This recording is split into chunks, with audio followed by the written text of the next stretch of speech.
Hello and welcome to the stream Parson reads the book of Acts. And today we are reading chapters 17 and 18, which I know is super ambitious because chapter 17 and 18 are both pretty long.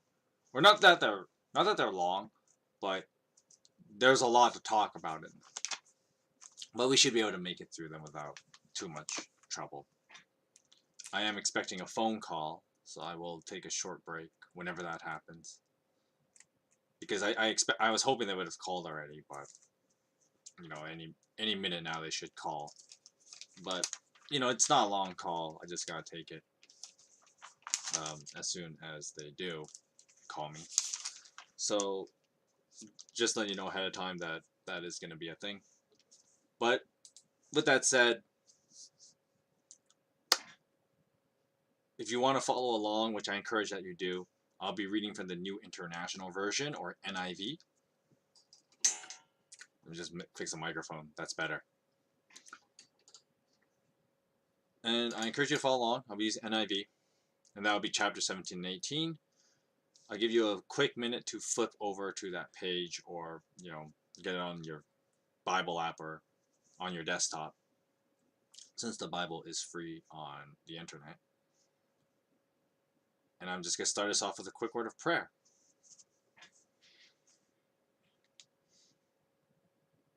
Heavenly Father, we thank you for this day, and we thank you for your time that we have to read your word. And I just pray that as we read your word today, we would continue to be inspired to be bold for you, and to be willing to face any and all challenges when it comes to being confident in who you are and in our faith in you. I pray this in the name of your Son, Jesus.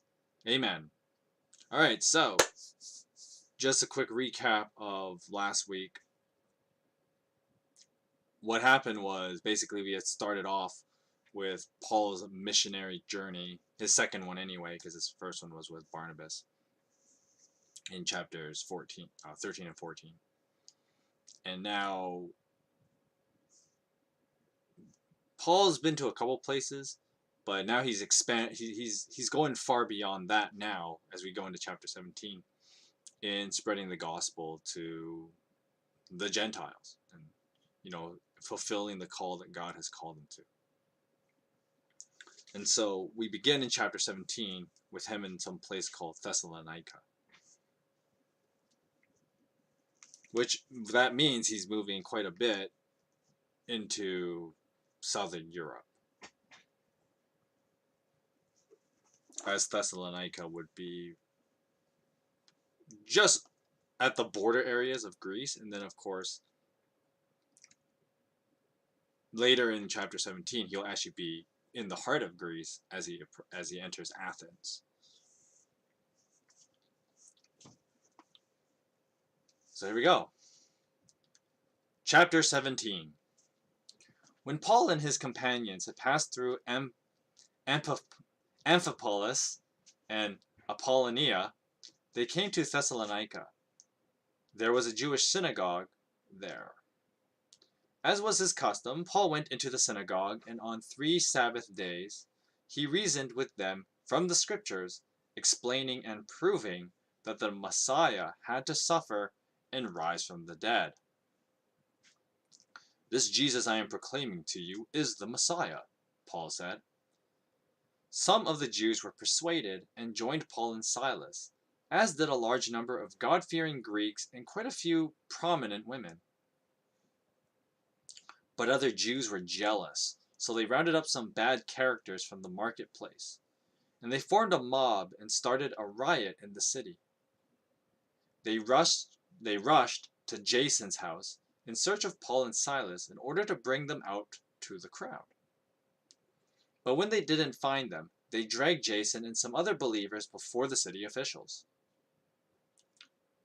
And they were shouting, "These men have caused trouble all over the world, and now have come here. And Jason has welcomed them into his house. They are all defying Caesar's decrees, saying that there is another king, one called Jesus." And when they heard this, the crowd and the city officials were thrown into turmoil. And they made Jason and others post bond and let them go. Basically pay like a pay bail is what that meant. Verse 10. As soon as it was nighttime, the believers sent Paul and Silas away to Berea. And on arriving there, they went to the Jewish synagogue. Now the Berean Jews were of the more noble character than those in Thessalonica, for they received the message with great eagerness and examined the scriptures every day to see if what Paul said was true. As a result, many of them believed, as did also a number of prominent Greek women and Greek men. But when the Jews in Thessalonica learned that Paul was preaching the word of God at Berea, some of them went there too to agitate the crowds and stir them up. The believers immediately sent Paul to the coast, but Silas and Timothy stayed at Berea. Those who escorted Paul brought him to Athens, and then left him with instructions for Silas and Timothy to join him as soon as they could. Now while Paul was waiting for them in Athens, he was greatly distressed to see that the city was full of idols. So he reasoned in the synagogue with both Jews and God-fearing Greeks, as well as in the marketplace, day by day, with those who happened to be there. A group of Epicurean and Stoic philosophers began to debate with him. Some of them asked, "What is this babbler trying to say?" Others remarked, "He seems to be advocating some foreign gods."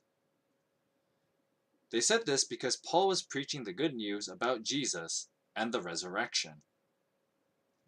Then they took him and brought him to a meeting of the Areopagus, and where they said to him, "May we know what this new teaching is that you are presenting? You are bringing some strange ideas to our ears, and we would like to know what they mean." Now all the Athenians and the foreigners who lived there spent their time doing nothing but talking about and listening to the latest ideas.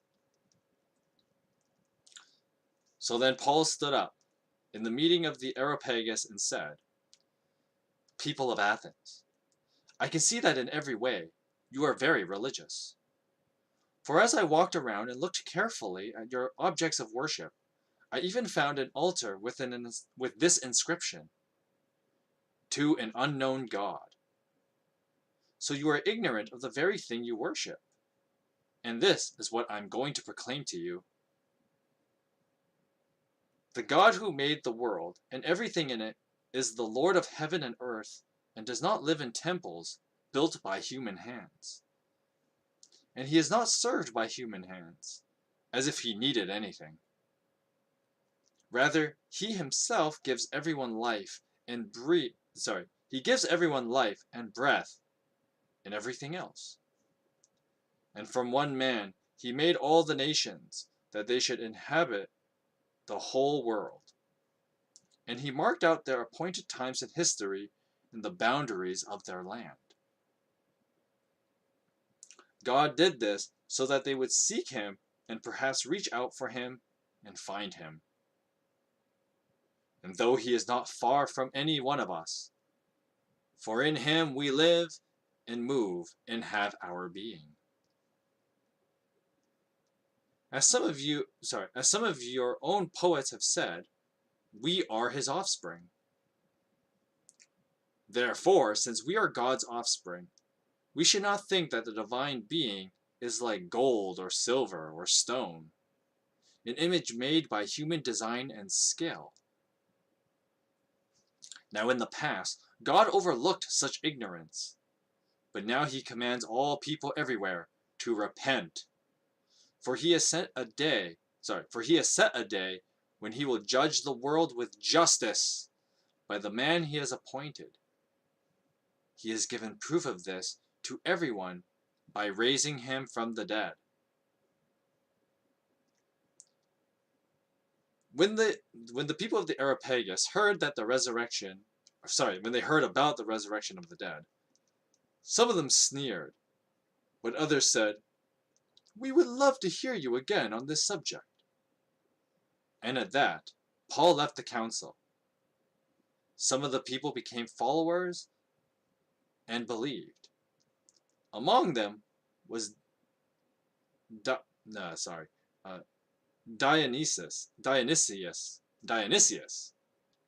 a member of the Areopagus, and also a woman named Damaris, and a number of others. Alright, so that was chapter 17, and man, Greek names though. So let's break it down. So let's start off with Paul being in Thessalonica. And the story begins kind of typical day in the Paul ministry kind of thing. You know, he's going from place to place, going to synagogues, reasoning with fellow Jews that, hey, you know, the person that the scriptures are talking about is the Messiah. And I think something that I've always admired, and I didn't mention this really when the book of Acts first mentioned this, but I kind of want to mention it now, is that the Bible, when it talks about how Paul would be bringing Jews to belief in Christ, the text would say stuff about how Paul reasoned with them, or he would like, well, the idea is that he would make it like an intellectual discussion with the Jews, and I really like that. Partly because I myself am a person, you know, highly values intelligence. I mean, that's kind of obvious, and if you looked at my educational background, you would see that I'm a person who, you know, having a master's degree and all that, I like to think that I value education and intelligence, and so that's something that reading through the book of Acts and seeing how like Paul intellectually reasons with Jews about Jesus being the Messiah is, you know, it's always a nice comfort to read that. And also something I like to point out when the Bible mentions this, and it's, you know, it's contrary to popular belief that like, oh, you know, religion is for the simple-minded. You know, you hear that a lot from skeptics, and the idea when skeptics say that is that they're obviously viewing themselves as far more superior than anyone who's a religious person, and saying that like, well, religion's for dumb people. But that's not necessarily true. I mean, to believe in anything, you would require a fair amount of intellectual rigor. And, you know, I will give the credit where credit is due. It's not just Christians that can be smart people. There's a lot of other people of other religions that are very, very intelligent people and are very good at using reason to explain their religion. Hell, you've seen me, you know, use the logic of other religions as well, on top of reasoning, you know, why the resurrection is so key. You've also seen me use reason of why, for instance, the Buddha thought what he thought, and why he was justified in the way he was, in what he was thinking. Although, once again, my critique of Buddhism is that it's not a complete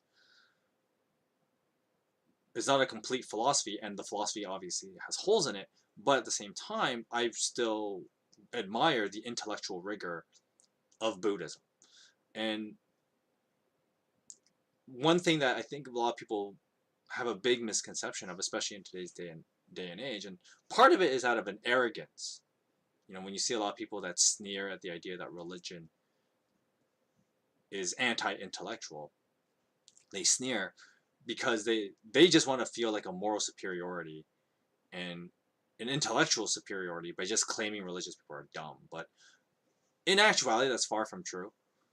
People who are religious tend to be very intelligent and have to be very good at reasoning why they believe what they believe. Otherwise, no one would believe what they believe. You wouldn't do a very good job convincing people why, you know, to convert if you couldn't intellectually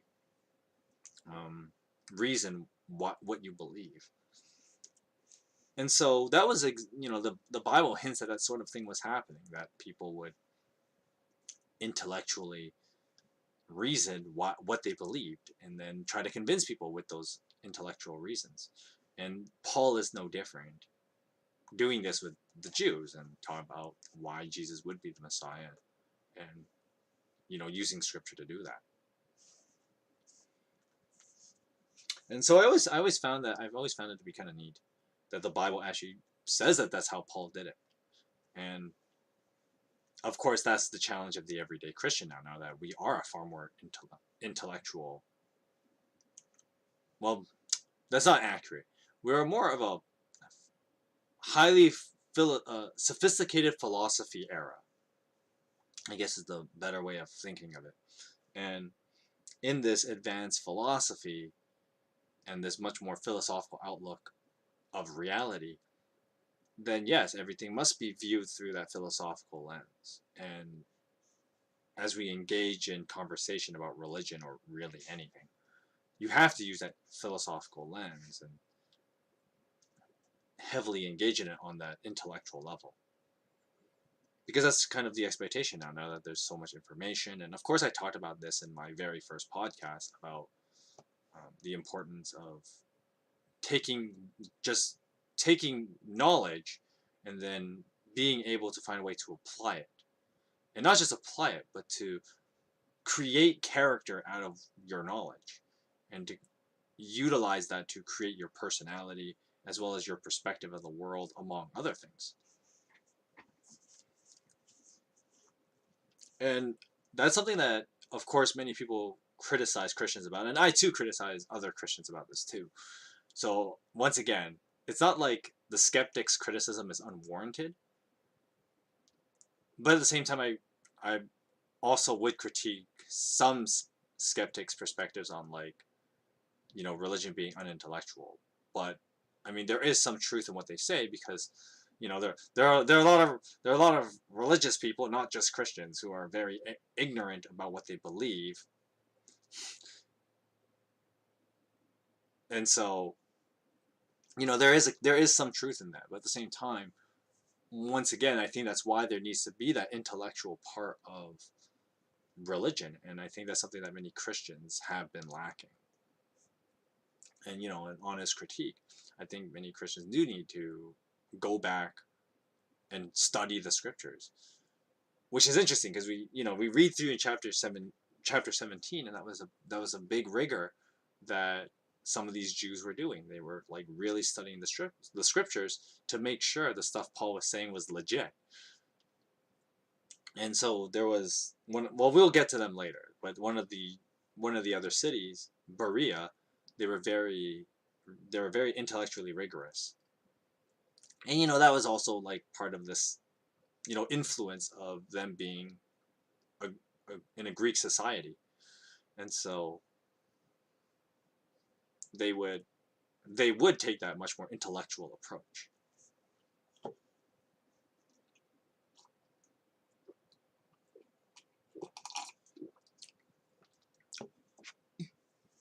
Back to the story of Thessalonica, though.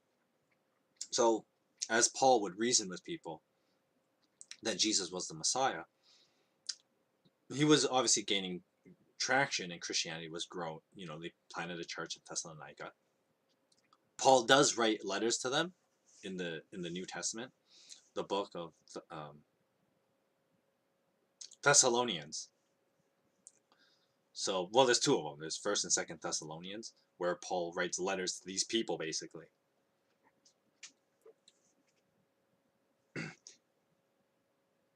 And then we get introduced to probably one of the church leaders of this church in Thessalonica. And I think the story, what's really cool about it is it really does show Christianity as this beyond just a Jewish cult movement. I mean, we've already been seeing signs here and there as non-Jews were being converted. But one of these church leaders, of course, when you're all the way out in Greece, because that's where Thessalonica would be, you would need more Greek leaders as opposed to having a Jewish leader. Not that you couldn't have a Jewish leader, but let's just say the Jews were clearly much more of a minority than they already are elsewhere. I mean, they're the minority here, not the majority. So we get introduced to probably someone who was a leader in the Church of Thessalonica, a dude named Jason. And I think what's really cool about introducing this character, though we don't see much more of him, I assume that the reason why the Bible brings them up here is that, once again, to the original audiences of the Book of Acts, people who would have known what, stuff here and there about the different churches, they would have been aware of who Jason was if they talk about like the Church of Thessalonica. They're like, oh yeah, he isn't he like maybe one of their lead pastors or something, and that would be this Jason guy. But what's cool about it is that he is in fact a Greek, because Jason is a Greek name, and of course, of course we know that Jason is a Greek name. There's a old Greek myth story about Jason and the Argonauts, and so you're reading through the Bible from cover to cover, it'd be like, oh, a huge shift as well, because there's no one in the Jewish world running around with this name.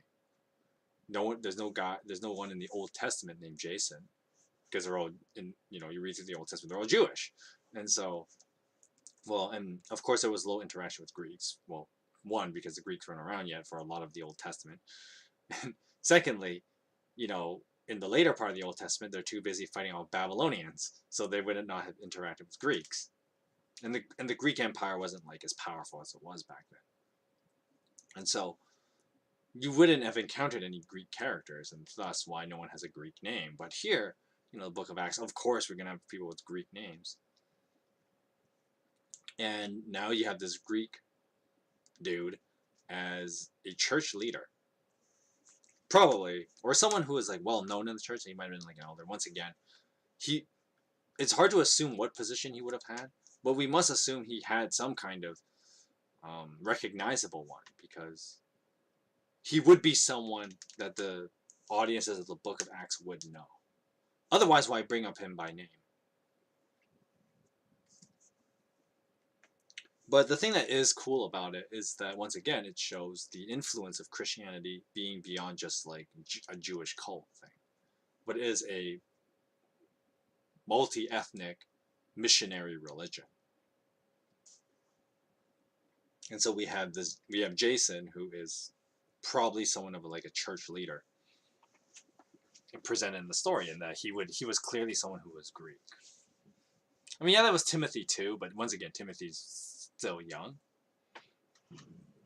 so he doesn't count yet. I mean, once again, the Book of Acts audiences would have known who Timothy was, as Timothy would have probably been pretty well known. But as you read through the Book of Acts, we'll talk more about Timothy anyway later, because as the Book of Acts kind of shows, like, oh, this is how Timothy meets Paul and starts this kind of apprenticeship thing. And then once again, you have to read the letters of Timothy, or the letters to Timothy more accurately, to kind of see a lot more of the Timothy story. You don't get very much of these guys' stories in the Book of Acts. After all, the Book of Acts is designed to talk about, once again, as I've said many a times, is to understand Christianity as this movement. And so the stories in the Book of Acts are more about the movement, and it tells you about, like, okay, there's this guy who becomes the leader of this church over here, and then there's that guy who also becomes he's the leader of that church over there, and stuff like that. But the Book of Acts doesn't really talk much about these guys, and unfortunately, a lot of it is lost to time, and most of what we know about these guys is also partly tradition as well.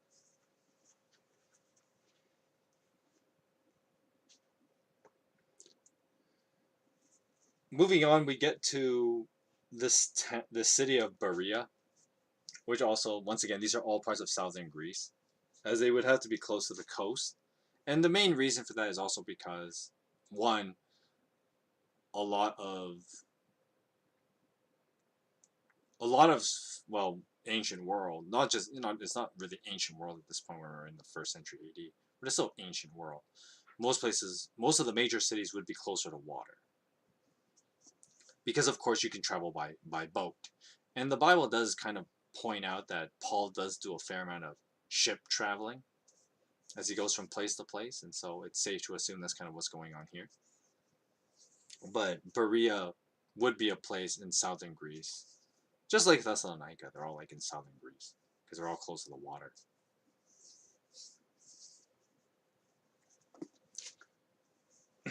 And while they're in Berea, not much is really told about this place. All we know is that, once again, as I mentioned earlier, we have very interesting set of believers here, where these guys were like, they were very studious, and they made sure to like check the scriptures to see what Paul was saying was true. And this is something that, I've mentioned several times on this channel, kind of like a throwaway phrase I use all the time. But like, when I always say like, oh, don't just take what I say as fact. Like, read stuff for yourself. It's, like, don't just assume my interpretations of the Bible are accurate. Make sure you read the scriptures yourself, and see, and if you come to the same conclusions, is great. But once again, it's something you should read for yourself. Don't just take what I say as truth. And that was kind of what these guys were doing. And that's something that's very admirable, and something that, once again, many Christians could take some lessons here from these guys. That, there's many a Christian. And I remember, is it okay? Now you're getting some cynical Parson moments. But I remember I was talking with a buddy at work, and I was talking. Well, I can't remember exactly what led up to the comment, but I was talking about, like, basically I was talking about evolution of thought in the Christian world, because that's what I talk about all the freaking time, right? So, the evolution of thought in the Christian world, and my coworker mentioned that he doesn't really know anything about Christianity. And I made the snide remark of, don't worry, neither does the average Christian. And so, I know that's such a terrible thing to say, but at the same time, it's sad, but it's true. Whether it needs to be said or not is a different thing, so, But, in all seriousness, it's sad but true that many Christians don't know much about Christianity. I mean, I've been watching this guy's Bible teaching videos and streams for a while. A pastor, Mike. Yes, his name is Mike too. And his whole shtick is that he goes around debunking a bunch of false ideas being passed off as Christian. And his whole thing is like, debunking these things and calling out false teachings. And as I watch his videos are basically like a case in point that there's a lot of Christians who really don't know much about Christianity. It's a case in point. I'm just like, damn, it's so sad, but like, it's kind of true. And once again, it goes back to that whole, like, when the skeptics make the claim, though it's more out of arrogance that they do this, and to try to hold a intellectual superiority that, like, oh, you're religious, so that must mean you're stupid, kind of idea. Is that there's a lot of skeptics who always talk about how, like, oh, religion is for, like, the anti-intellectual, or like there's a lack of critical thinking in the religious world, which is, once again, nonsensical. If you actually study any religion, you would actually study it properly, and actually study thoroughly what they're actually about, you would quickly figure out that pretty much most religions, there's a few exceptions that are really out there, but most major religions are very well thought out. And to be fair, the reason for that, even if, like, okay, like, I may say it's a false religion, doesn't mean that they're not thought out. And to be fair, the reason why their religions are thought out is because you could make the claim, and, once again, it's a to be fair statement more than a this is truth statement. But to be fair, religion fundamentally is thousands of people trying to figure out and make sense of the world they lived in. And especially in the ancient world, where things were not easily explained. And so people were trying to figure out how to conduct themselves in society and stuff like that in the crazy world they lived in, and try to make rational and sometimes meta-rational reasonings for why they thought what they thought, and then the birth of religion kind of spewed out of that. And so, of course, religion would have to be very well thought out in a very intellectual rigor. And so, once again, when it comes to religion, and it's something that, once again, as I made the snide remark of like, yeah, neither does the average Christian know much about Christianity. The big problem is, and it's part of a societal and our generational problem as well, is that a lot of people just aren't into like reading things for themselves, kind of thing. Like I sometimes make fun of Burke. You guys know Burke.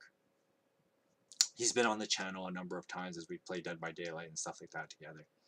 You guys know Burke, and I always make fun of him that like, Burke, how do you not know anything? And I've actually asked him the last time he's actually read a book, and it's not since high school, which is like years ago for him. Not as long as it has been for me, but the difference is I read books all the freaking time because I'm a nerd, right?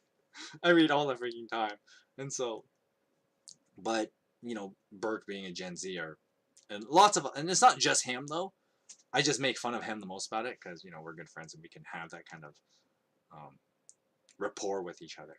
But it's not just him, but a lot of Gen Zers, they don't go out of their way to read things, and so, and you find all those videos online of like people interviewing like an average college student or something, and they point out like how little they know, because the fact of the matter is, people don't actually read like good content, if you will. And of course, that is a subjective term because, I know someone may totally like come charging in at me and talk about like, what do you mean like reading Karl Marx is not good content? But like, you know, I would say that like people don't read good content and don't actually know like mythologies and stuff like that, and not just mythologies, but like good, the literature of the past that we used to view as like the classics and the legendary. Like how like just ask yourself these kind of questions, like what was the last Shakespeare that you've read, or do you read Shakespeare or watch Shakespeare plays? And, I'm so okay. On a side note, now that I've mentioned Shakespeare, I unfortunately I had to spend a lot of money recently, so I can't do this year. But now that the whole like COVID mandate lift is gone, I I really want to, but I mean this has to be like a miracle at this point for me to get extra money to do this. But I've mentioned this before too on stream, but there's a kind of festival thing that happens every year in the city I live in, and it's called Bard on the Beach. Not a promotion, I swear. It's called Bard on the Beach, and it's basically a bunch of people kind of doing like adaptations of Shakespeare. And I used to go pretty frequently. I would go every year for years, in my early college years, and um, up to relatively recently. I would go every year because I enjoy Shakespeare. And well, because in my mind, I would say that William Shakespeare is arguably the greatest writer in human history. Pretty bold statement, but he was a friggin' genius, because of course he knew how to like make a modernized play, utilize religion, mythology, philosophy. He knew how to utilize everything he could in telling his stories and in his plays. And the way he incorporated them so well was genius. Like, you think of try to find the average writer who could do what he did. It ain't easy, and it's pretty phenomenal what Shakespeare was able to do. But anyway, sorry, that's enough of my Shakespeare gushing. But going back to my original point, how many people nowadays read stuff like Shakespeare? How many people know classic mythology? How many people know um, the know like ancient philosophy writings and actually know them pretty well? Like how many people know the Analects? How many people know the Art of War and actually read that? How many people have read the tale of Genji? Okay, I don't expect you to read all of them, but like, Well, I mean, to be fair, you like here's the thing though. Like you would think with the internet and how easy it is to get this stuff, you would easily like people would just read that. And I always make the snide little comment. It's not meant to be snide comment, but now that I think about it, it can be a little snide. But like as I mentioned many a times in these Bible reading streams, like I mentioned, there's no reason you can't read the Bible. It's for free on the internet, and so you can't use the excuse, well, oh, I don't have a Bible. It's like nonsense. If you have an internet connection, you have access to the Bible. The Bible is on the internet for free, so people should read it. And I've made this claim many a times on this channel. You could read the Bible, and you don't have to be a religious person to read it. Or you don't, or more accurately, because once again, I've already spewed why I hate the statement. I am not religious, but you don't have to be a Christian, and even if you're not a Christian, you should still read the Bible and study it, and know what the Bible says. Because then you also get all the dumb quote unquote skeptics who claim to be smart and know like how they're refuting religion, and then know like absolutely nothing about what they're talking about. Because they've never read the Bible, so they're just criticizing what people have told them about the Bible. And if you recall last week, there was this one guy who just like spewed Quran platitudes, and he was just like quoting from like the second part of I can't remember which Sirach it was. It might be the second Sirach, which is when the Quran is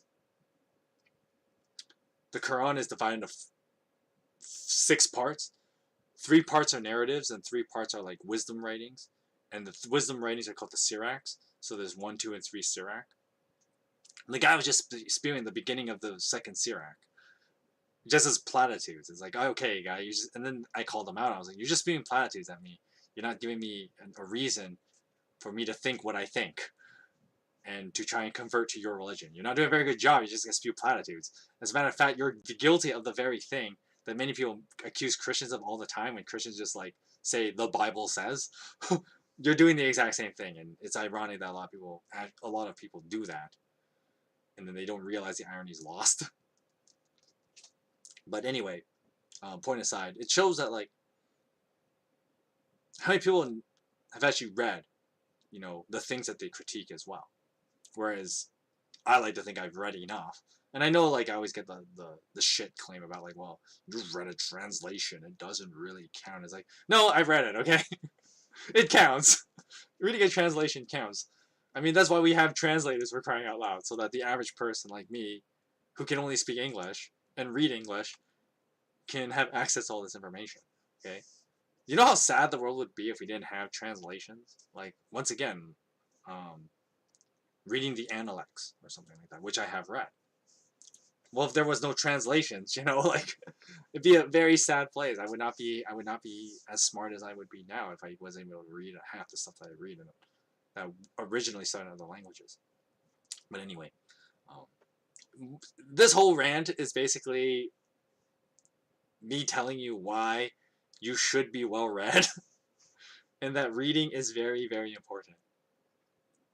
And what's this got to do with the book of Acts here? Well, that was something that the Bereans took as a very high value. And if I were in Bible times, I would hit like the Berean dudes. This would be my jam. We'd be like, yeah, let's read to make sure anything that's told to us is the matter of fact. And that was what these guys were praised for. In the book of Paul's later letters, I'm trying to remember which one it is. I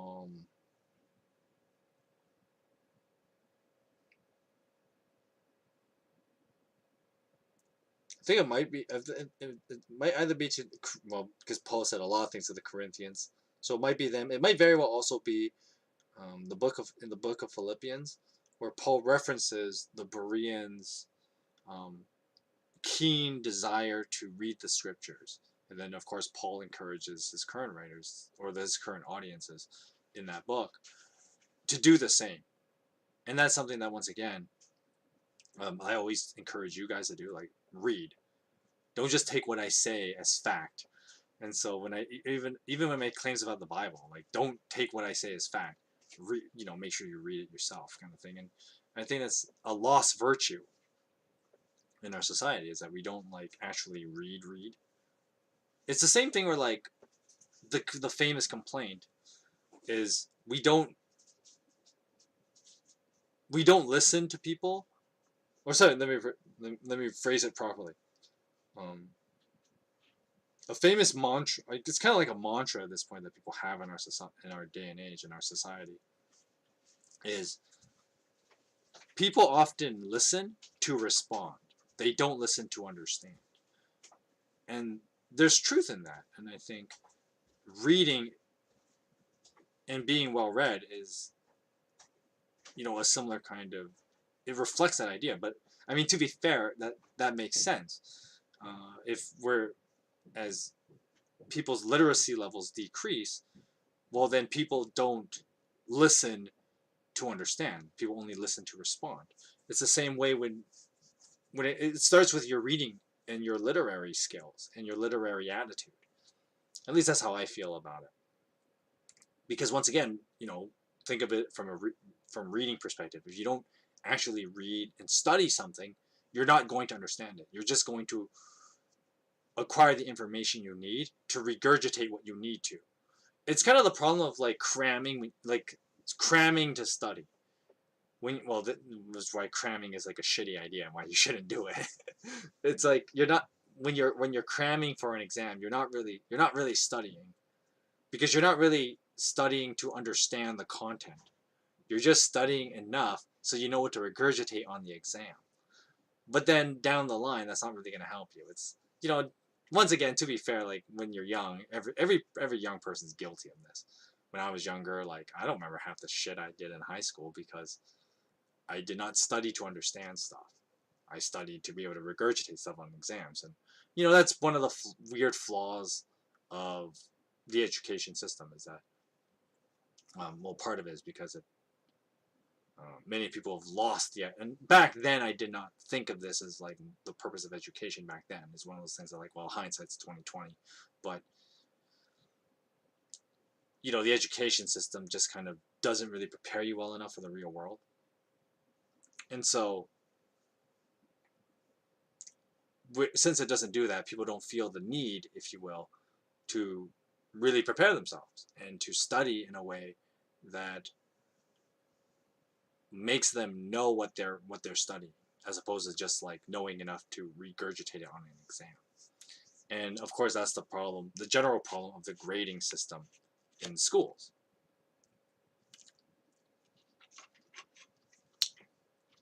Because it puts too much of a focus on the grading as opposed to helping the person grow in their knowledge.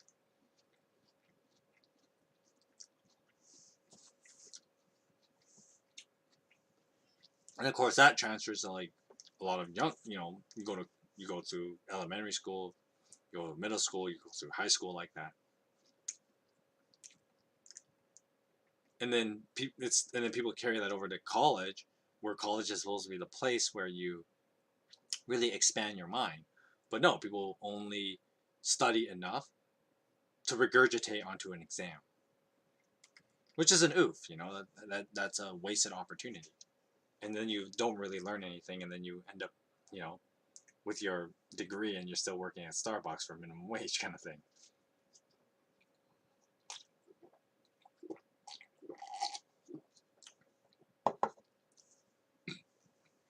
But I mean, that comes from like the lack of desire to read, and that's also another reason why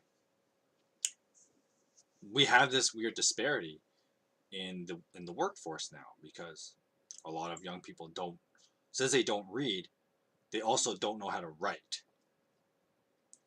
And of course, writing is extremely important because it's how you process your thoughts and actually convey ideas. And of course, the few who are able to do that, that's the reason why they're successful on YouTube, right? That's the reason why they're able to,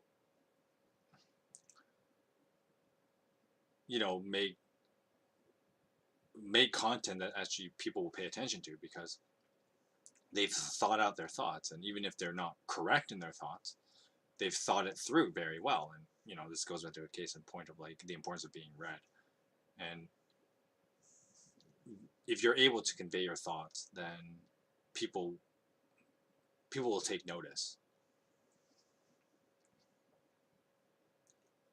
But it all goes back to literary levels and being, increasing your literacy. It's a very important skill, and it's something that is clearly lacking in the 21st century.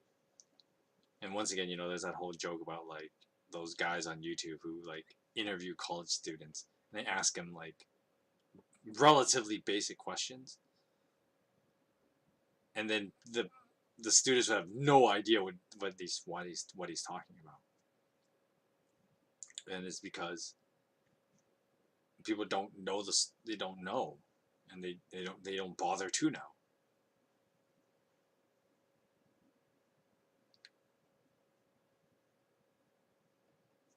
But of course, that's also,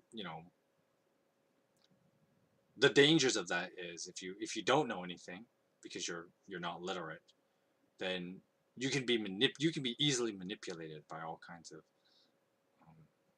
ideologies and whatnot.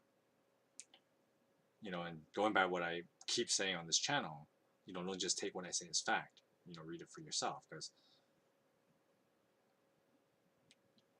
anyone. Okay, so now to flip it onto the other side now. Anytime you use words, you should be very well aware that you have the ability to manipulate people. If you're able to speak, you're able to communicate with words, you have the ability to manipulate people. You just do. And a wise man he's aware of this and tries not to do it. And a wise man knows his power. And that's what, is really meant by the pen is mightier than the sword. Is the idea that like, well, anyone who can use words has the power to manipulate people. But it takes great strength not to do that. But at the same time, it would be foolish to not acknowledge that. And I'm very I'm honest about that. I'd be like, that's why I want you to read like even the Bible for yourself, because I don't want to ever come off as if I'm manipulating you with my eloquent answers to tough biblical and philosophical questions. I never want to feel like I'm manipulating you. And part of that is I can't, it can't be helped when I say words that some things will naturally be manipulative. That's just the way it is when you speak words. If, like I said, everything you say has the power to manipulate people. And so that's why you have to encourage people to read for themselves and to think for themselves. Is because if people are not encouraged to do that, then they will get manipulated by someone. And that's just how it is. That's the matter of fact.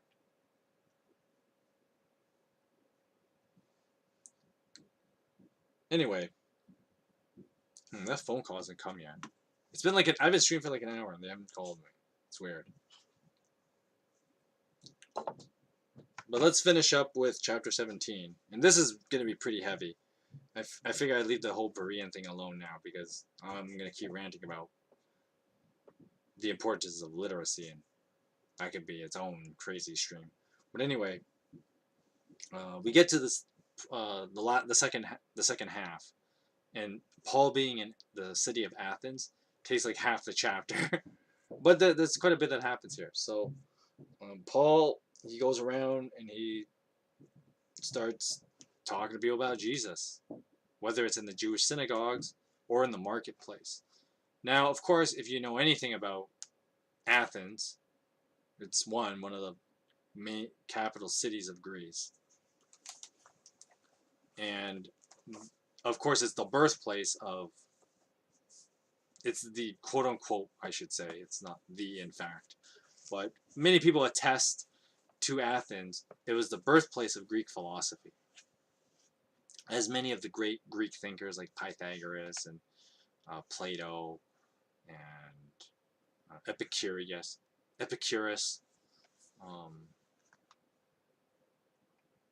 Aristotle, all these guys lived in Athens. So it's safe to say that, like, okay, Athens was the birthplace, quote unquote, of Greek philosophy, because once again, all these like great Greek thinkers all lived in Athens. And so throughout, you know, ancient Greece, and then as it protruded into, well, in the Roman times, as we see here, and even later on,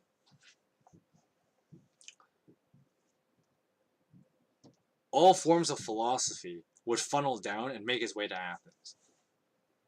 And of course, Athens was like a center point of exchanging philosophy and ideas. And it had been that way for quite some time. And so the the Bible has an instance where, yes, Paul enters this this place, and Christianity is part of this funneling process that passes through Athens. That there's tons of different ways of thinking, philosophy, etc., that moves through Athens. And so it gets to the point that Paul is invited to the Areopagus. Now, the Areopagus, basically, and we always make the joke about there's this one church in I think it's Seattle. I think it might be further south from where I live anyway. Might north for some of you in the States, but somewhere in like Seattle, it's called Mars Hill, and that's the other name for the Areopagus. It's called the Mars Hill, and basically, the Areopagus was a place where the elites of Greek culture would hang out, and they would talk about the philosophies that they hear. And kind of they kind of had to, like, since they were the bureaucratic elites, they get to decide through wealth and influence what philosophies actually get to pass through. And since they're the wealthy, then they can also propagate what philosophies they want to promote, because they would have the resources to do that. And so that was kind of one of the interesting things about the Areopagus and its significance in Greek culture. And the Bible has an instance where Paul is among these people, and he's speaking to them, and he introduces the gospel to them, although he doesn't actually get very far, which is kind of like an oof moment with Paul. But let's break it down. Let's break down the story. So it starts with Paul going to the synagogues in the marketplace and talking about Jesus. And it would not have been uncommon for Greek philosophers to have like huge ass debates and stuff like that in the marketplace. I mean, if anyone who's read Plato's works, there's a large series of Plato's works that talk about his mentor, and I use that in quotes because, once again, no one is actually sure. Or let's put it this way. There are questions of Socrates' actual existence. There are questions. Because once again, Plato wrote... Okay, let's put it this way. So Plato supposedly wrote about Socrates. But Plato's writings did not actually come in, no biographies of Plato existed until hundreds of years later after Plato. And so the writings attributed to Plato also exist as later manuscripts, which then are assumed to be copies of older stuff. This is the same problem that we run into when people ask about like the Bible's legitimacy and how the Bible, at least the New Testament anyway. The New Testament, everything is written close to the time of their events. And I made the comment when we were talking about the book of Luke, where if you question the book of Luke and the Gospel's legitimacy because, they were written like 60 years after Jesus, it's like, well, if you put the New Testament into question like that, then you have to put everything in the ancient world into question. And, it's kind of a case in point here when we're talking about like Plato and Socrates. So Socrates is said to be like one of the most interesting, influential philosophers of his time. And the reason fundamentally is that Socrates, he was the guy who really challenged the status quo of his day and age. And so, in a way, he's kind of, the modern person would view him as like, yeah, he's a heroic character. He challenges the status quo, just like, you think of your typical progressive today. That it's all about challenging the patriarchy and the status quo of, the the traditional way or whatever, right? And you hear that kind of rhetoric. But basically, Socrates was kind of like that, in that he challenged the status quo of his society and his culture at the time. And so, Plato, who wrote about Socrates, because Socrates didn't write anything himself, everything that Socrates supposedly said, Plato wrote them down. But once again, Plato's writings came years later. And so we're not sure if Plato even wrote Plato, let alone if the guy he was writing about, Socrates, actually existed. So, but I mean, once again, Socrates is a person that like people would assume he existed because Socrates influenced a lot of other thinkers. So it's safe to assume that he existed. Not so much because of like people were able to. Not so much of like, how do I put it? It's safe to assume that Socrates did exist. Not so much because of what he did, but more accurately, what he means in the world of the evolution of thought and philosophy. And so a lot of other forms of philosophy would not have existed without the ideas that were given from Socrates, whether he was a real person or not. But whoever the real Socrates was, which may not even be his real name, and Socrates may very well just be like a stage name or an alias. Whoever the real Socrates is, though, he obviously played a significant role in the world by changing the way that we view philosophy and the elimination of thought, or the evolution of thought in, like, for example, the Socratic method, which is where you eliminate. Sorry, I got jambled there. So in the Socratic method, which is something used in like interrogate, like asking questions, and the idea that you eliminate other possibilities to reach the truth, kind of thing. That's the Socratic method. That's the TLDR of it. There's a lot. Clearly, there's a lot more to it than that. I'm just giving you like the TLDR of it.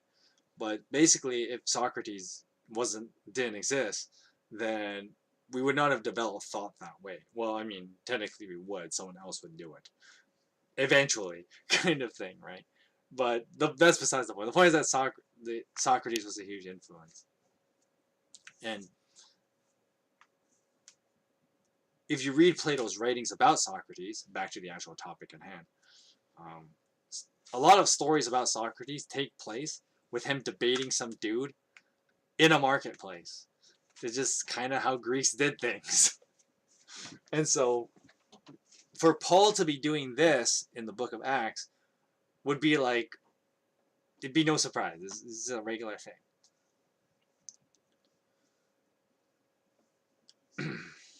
It was just part of the daily life of the average Greek. Is that, oh yeah, the marketplace is going to be some philosophers debating shit, like they always do. And so another cute thing about it is that Paul is, despite being a Jew, he's acting very much with the customs of the place he's in the land he's in. Now there is that famous passage in Ephesians. I couldn't look up the exact passage for you, but most Christians know this line, and many Christians often misquote this line.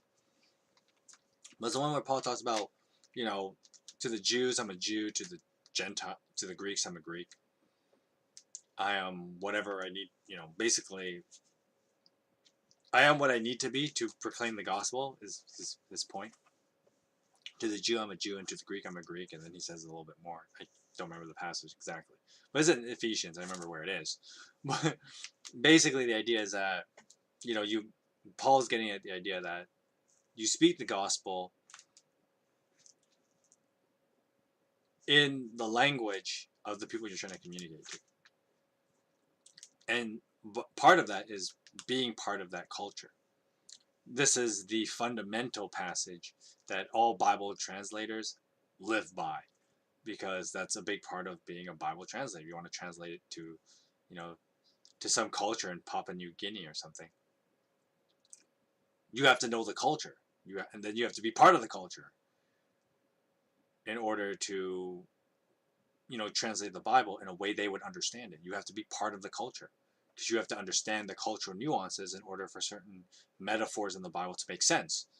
And, this is true. It's not just like ethnic cultures. This is obviously true of like, well, what do you think I do here? I kind of do like a gaming culture language.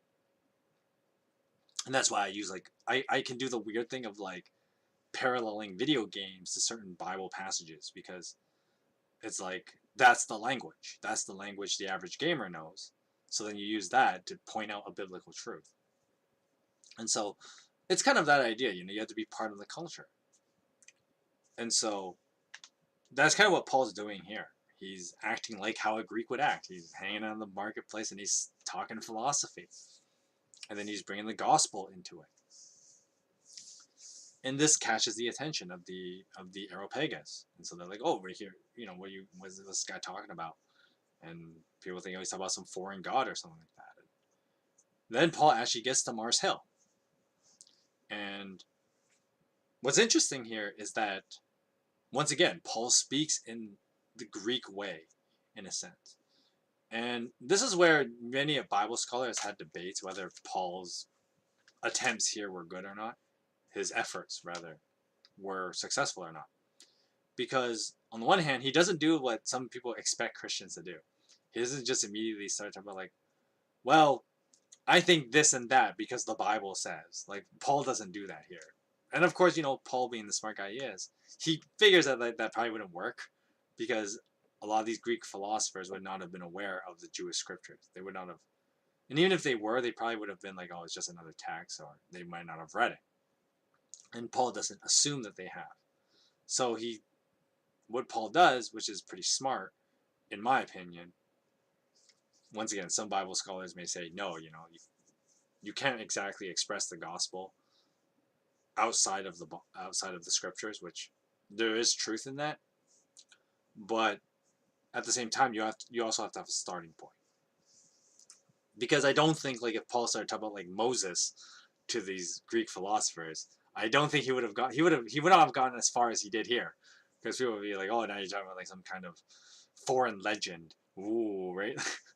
Then obviously these guys would not have cared. So what Paul does, he starts with talking about how he affirms their culture in some senses. And even though it's funny, because in the beginning of the Athens story, the Bible mentions how Paul was kind of distressed that there were so many idols in Athens. But then when Paul actually starts his speech, it almost sounds like he contradicts the Bible, where he's saying like, well, I admire that you're very religious. But then, of course, Paul does kind of imply it. He doesn't outright say it. He implies it like, but you're actually, your religion's kind of bad.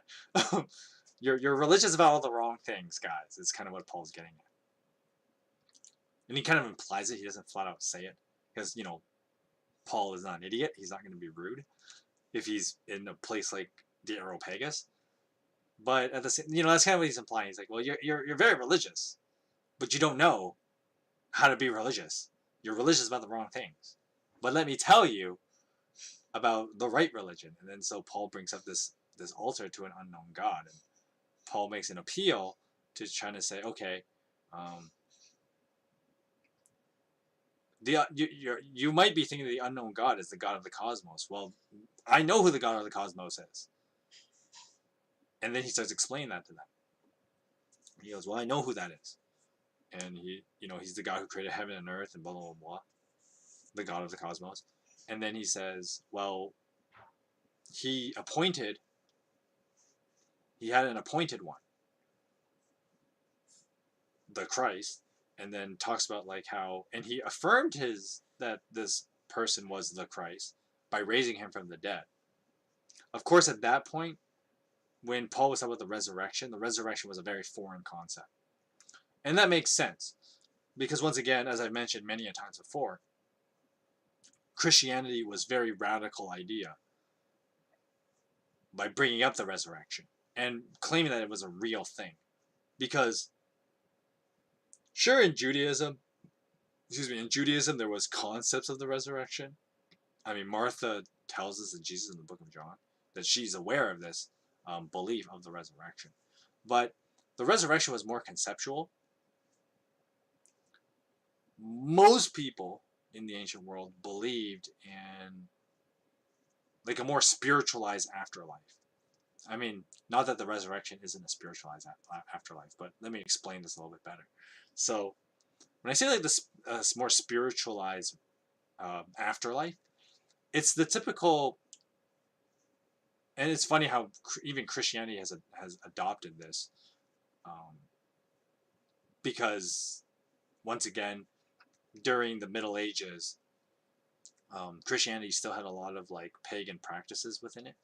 And this is one of those things that like modern evangelicals criticize Catholics about, but to be fair,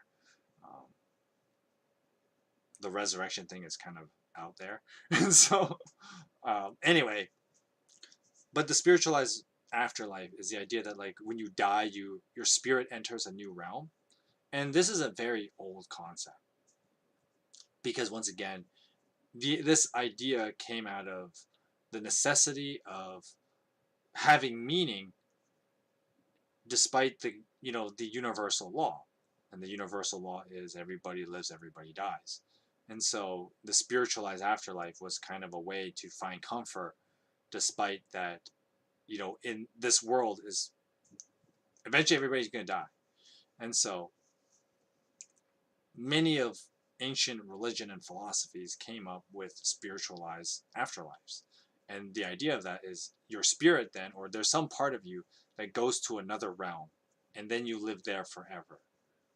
Once you've died and you've transcended death.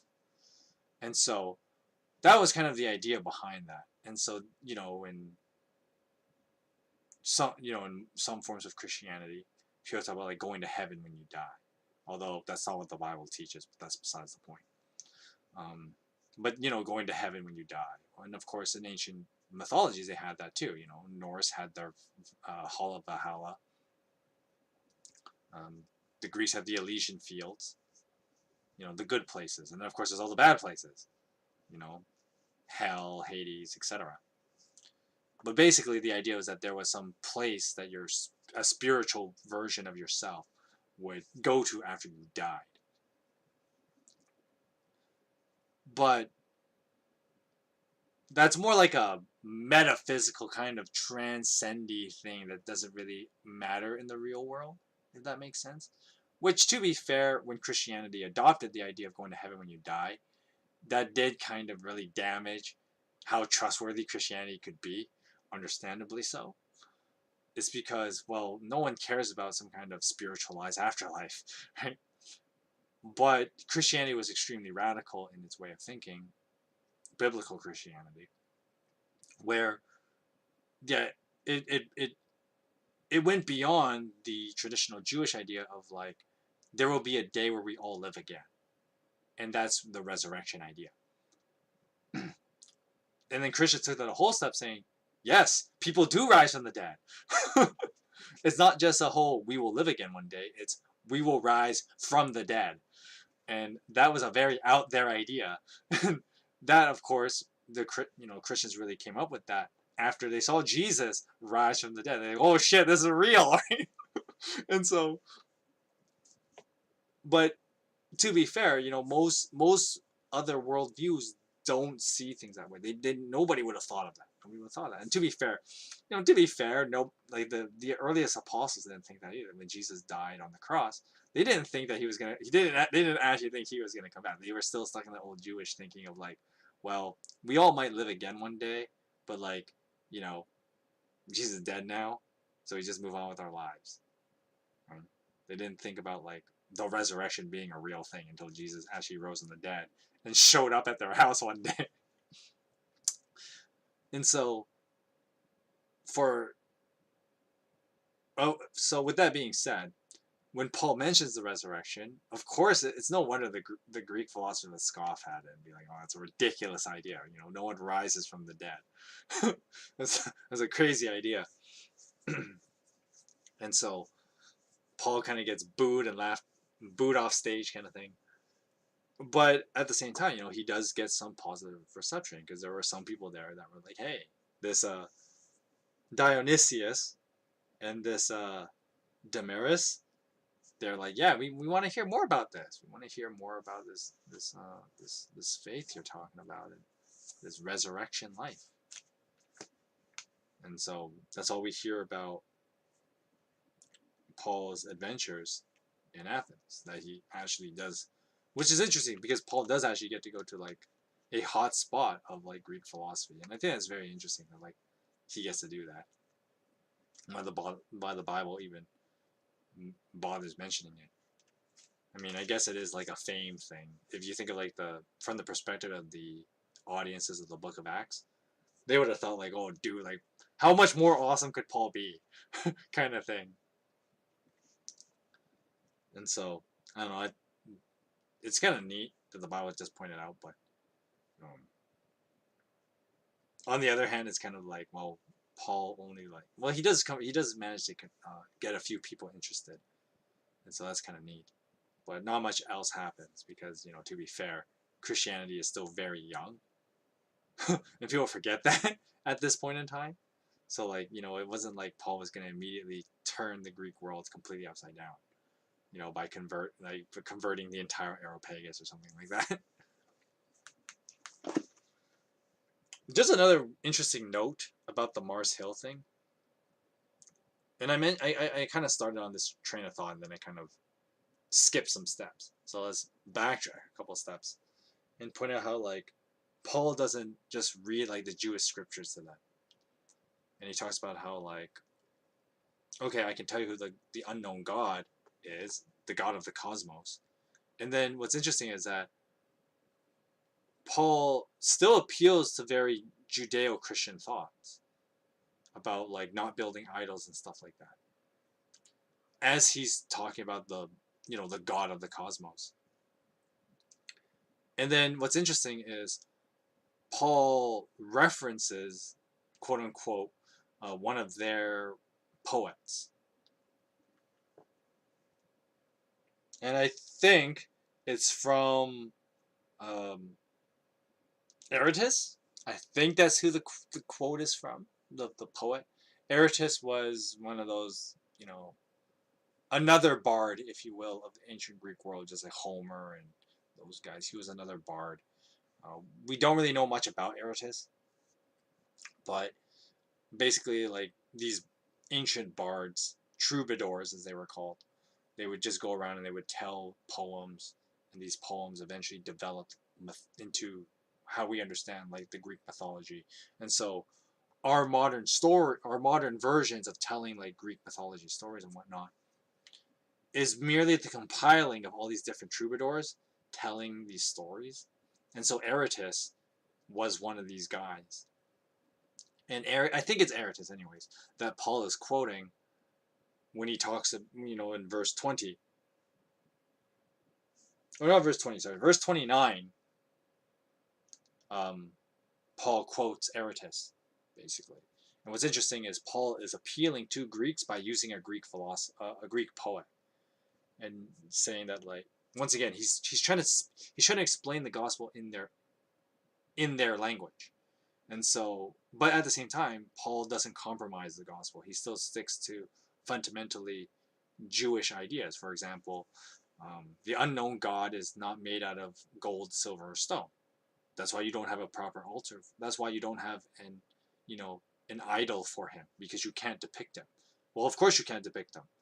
He's the real God, and he transcends those things because he's the God of the cosmos. So of course he doesn't have. Of course you can't build him an idol, because he is beyond those things. He cannot be depicted with gold, silver, and stone. So once again, the Jewish idea that you don't have an image or an idol And then Paul reasons with them saying, well, that's because you can't. Because he's the God of the cosmos. He is beyond those things. And then when he quotes the poet, Aratus, Paul is also, once again, he's reflecting on a Jewish thought of those who are believers in God, and in Christianity it's believers through Christ. As we believe in Christ, we become children of God. Well, he quotes Aratus saying that we are God's offspring. And so Paul's trying to maintain the Jewish way of thinking while using Greek ideas, which once again just gives like points, and give points to Paul and give credit where credit is due. That like you have to you gotta speak the gospel in a language people understand. You can't just go like with all the Christianese or whatever, and then people be like, I don't, what the hell are you talking about? Right? It's not gonna work. And so I think what's really neat here is that Paul does try his best and communicate to the Greek philosophers in a way they would understand. And he does get through to some of them. He does get through, and I think that's what matters.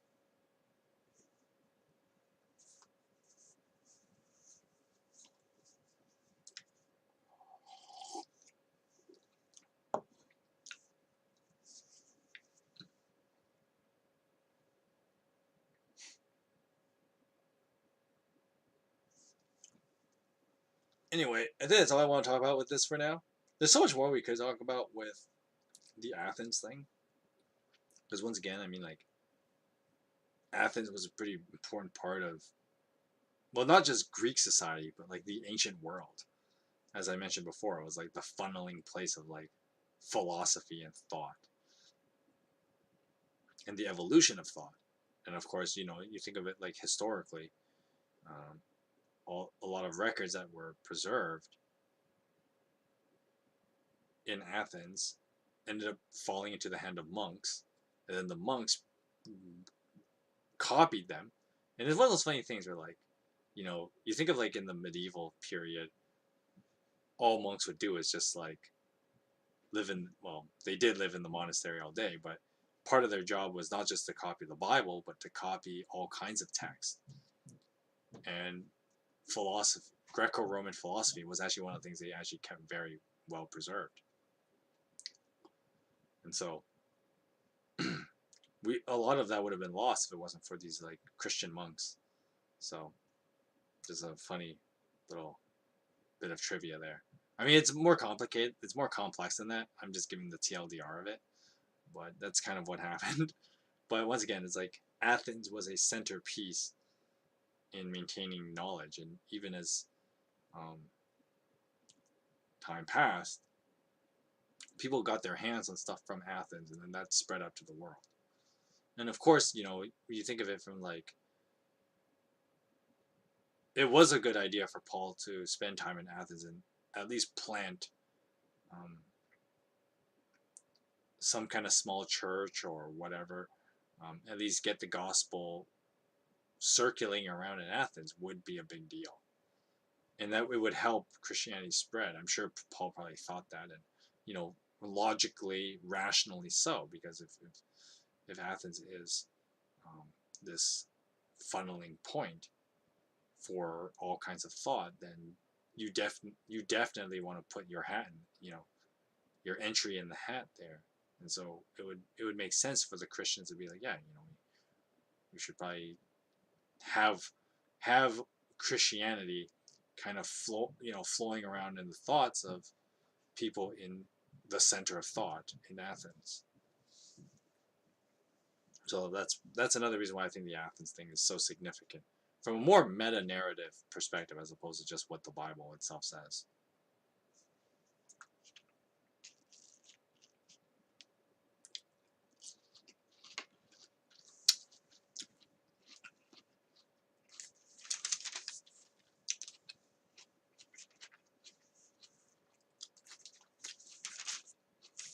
All right, let's read chapter 18, and then we'll end the stream. Chapter 18 isn't that long, though. As what's kind of funny here is chapter 17, Paul jumps to like 3 places. But in chapter 18, it really just focuses on one place. Of course, there's a good reason for that, and it's because the original audiences of the book of Acts would have been much more aware of some of these people that are mentioned in chapter 18. So there's that. As well as a lot of, well, if you just read a little bit ahead while I'm talking about it, chapter 18 is about when Paul goes to a place called Corinth.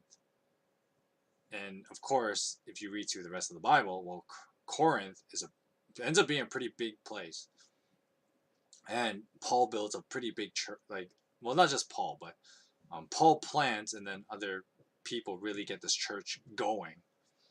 But Corinth, the church in Corinth ends up being like a pretty big church compared to other places, which is also why Paul needed to write as much as he did. You know, you think of like the letters, the letters to the Corinthians in the second letter, and why they're so much longer than, say, like the book of Ephesians. Like, of course, there's if the church in Corinth is that much bigger, they're going to have that many more concerns, and therefore there's way more things to talk about. And so the church in Corinth ends up being like a pretty prominent group, as Paul would have to write to them. Not, he had to write to them twice for starters, and both letters are pretty long. And so it makes sense that the writer of Acts would spend more time talking about Corinth as opposed to like Berea. There's no letter to the Berean church in Paul's writings, so like, okay, we don't have to talk about them that much in the book of Acts. You just have to know they existed. That's it. But chapter 18, there's this whole thing on the church of Corinth and how Paul kind of starts a church there. Chapter 18. So after this, Paul left Athens and went to Corinth, and there he met a Jew named Aquila, a native of Pontus, who had recently come from Italy with his wife Priscilla, because Claudius had ordered all Jews to leave Rome.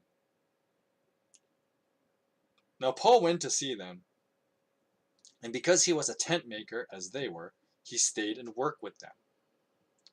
Now every Sabbath he reasoned in the synagogue, trying to persuade Jews and Greeks, as you do. Now when Silas and Timothy came from Macedonia, Paul devoted himself exclusively to preaching, testifying to the Jews that Jesus was the Messiah. But when they opposed Paul and became abusive, he shook out his clothes in protest of them, saying, "Your blood be on your own heads, and I am innocent of it. From now on I will go to the Gentiles." Then Paul left the synagogue and went next door to the house of Titius Justus, a worshipper of God. Now Crispus, the synagogue leader, and his entire household believed in the Lord, and many of the Corinthians who heard Paul believed and were baptized. Now one night the Lord spoke to Paul in a vision. "Don't be afraid. Keep on speaking, and do not be silent, for I am with you, and no one is going to attack and harm you, because I have many people in this city." So Paul stayed in Corinth for a year and a half, teaching them the word of God. While Gallio was proconsul of Achaia, the Jews of Corinth made a united attack on Paul and brought him to the place of judgment. "This man," they charged, "is persuading the people to worship God in ways contrary to the law." But just as Paul was about to speak, Gallio said to them, "If you Jews were making a complaint about some misdemeanor or serious crime, it would be reasonable for me to listen to you. But since it involves questions about words and names and your own law, settle this matter yourselves. I will not be a judge of such things." So he drove them out. Then the crowd there turned on, how do you say this? Sosthenes, the synagogue leader, and beat him in front of the proconsul. And Gallio showed no concern whatsoever.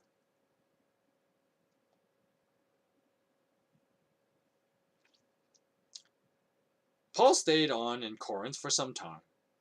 Then he left the brothers and sisters and sailed for Syria, accompanied by Priscilla and Aquila.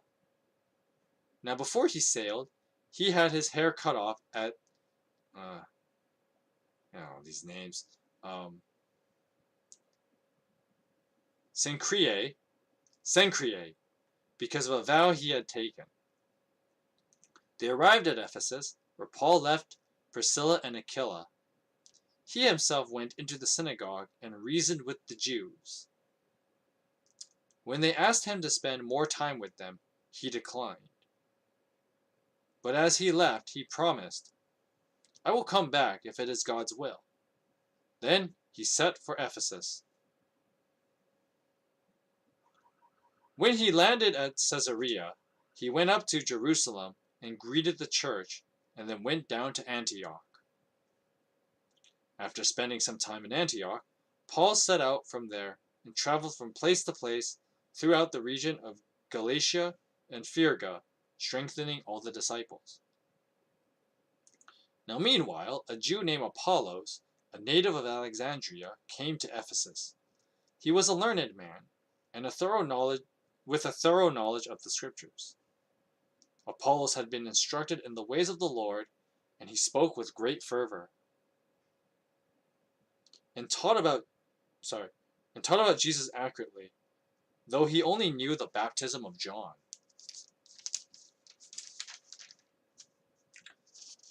He began to speak boldly in the synagogue. When Priscilla and Aquila heard him, they invited him to their home and explained to him the way of God more accurately. When Apollos wanted to go to Achaia, the brothers and sisters encouraged him and wrote to the disciples there to welcome him. When he arrived, he was a great help to those who by grace had believed, for he vigorously refuted the Jewish opponents in public debate, proving from the Scriptures that Jesus was the Messiah. Okay, so that's chapter 18. So chapter 18 is just really two parts here. So first it kind of ends first he goes to Corinth and spends some time there, and then the second half, it ends second missionary journey, because then he returns home, takes a little bit of a break, and then he goes back out again, and then he goes to Ephesus. Yeah, he goes to Ephesus. Actually, Paul goes to Ephesus at the end of his first trip, and then he goes back at the beginning of his third trip. Wow, I totally messed that up. Let's try this again. So Paul goes to Ephesus twice. He goes at the end of his second ministry trip, and then he goes back there at the beginning of his third missionary trip, because he goes back to Jerusalem for a little bit, does some Nazarite vow stuff, and then he goes back out to do more missionary stuff, and he starts in Ephesus. So he starts off where he finished his last one, basically. That's how you're supposed to read that. So when he goes in, so now going beat by beat here, he goes into Corinth and he meets up with some fellow Jews there, as he does the traditional Christian thing, I guess you would say, is he starts with the Jews and then he goes to the Gentiles after. Once, Jews start saying, like, get out of here, we don't hear this Jesus stuff. And then he goes to some Gentiles who are much more receptive of it. Of course, as I mentioned before, it makes total sense that this would happen, that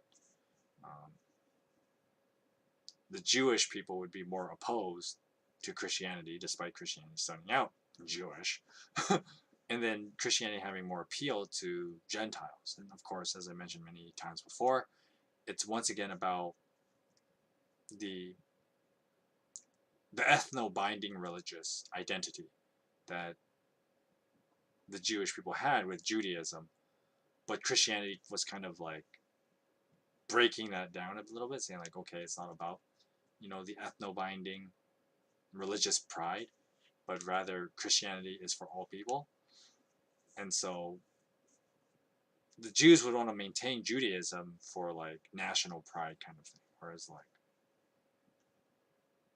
the idea of Jesus, well, that would appeal to like people in a general sense. And so, just nothing out of the mill, nothing new out of the mill is kind of going on here. And so Paul, he does some preaching here and there. And what's a little thing to point out though is that like, okay, so Paul goes preach at this like synagogue, and then after they kick him out, he's like, all right, fine, I'll go to the Gentiles, and he basically just goes next door. It's like, that must have been like the biggest salt in the wound right there. Because, okay, so my assumption here, this is me guessing at this point, so humor me. But, okay, so you got some, like, Greeks that were like, oh, dude, we want to be part of this, like, we want to believe in Yahweh as well. But the Jews won't take us because, there's a whole, like, Jews don't like Greeks. So, they won't let us do the synagogue. We can't praise God in the synagogues like the Jews do. But we want to be close, because we want to show that we worship the same God. So you know what? We're gonna build our place right next to them, and that's probably what they did. They just built their place right next to them. And Paul probably sees it and goes like, "Yeah, I'm just gonna go next door. I'm gonna go next door to preach the gospel. You guys are gonna take me here." And it's just kind of funny that like, yeah, that's just kind of how things went down. And that would have been kind of funny, you think of like synagogue and then church, right? Kind of just next to each other. And it makes me think about like where I live in Vancouver, in one of the parts of Greater Vancouver, one of the Tri-Cities as they're called. It's called Richmond, and Richmond has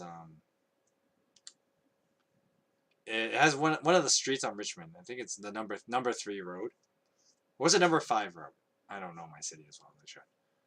I think it's number 5 road. And number 5 road, people make jokes about it being like Religion Street, because there's like different buildings for all the different religious groups along number 5 road. So you got like Buddhist temples, you got churches, and you got like a mosque. You got like a bunch of these things all like on the same street. With a little few like Starbucks in between them or whatever, right? But basically all these like religious organizations all kind of live together, if you will, along number 5 road. It just kind of made me think about that as I was reading this passage. It's like, Paul's like at the synagogue one day, excuse me, and he's like, all right, fine, you don't want me here, I'll just go next door. Works for me. I just found that kind of funny. Then we get this interesting moment here in Corinthians, which is funny that like we haven't had anything like this for a while in the Bible. So, we had some moments here where Paul's like doing ministry work, and he does a couple miracles here and there. We never really had this like supernatural interaction. Not really. I mean, we had Peter and the angel thing in chapter 12. But we haven't had anything in a little while, because now we're in chapter 18. And then we get this moment where, well, I guess it's not true. We had the whole part where like Paul has a vision of some dead guy in Macedonia and goes to him. So I guess what I'm saying is not true.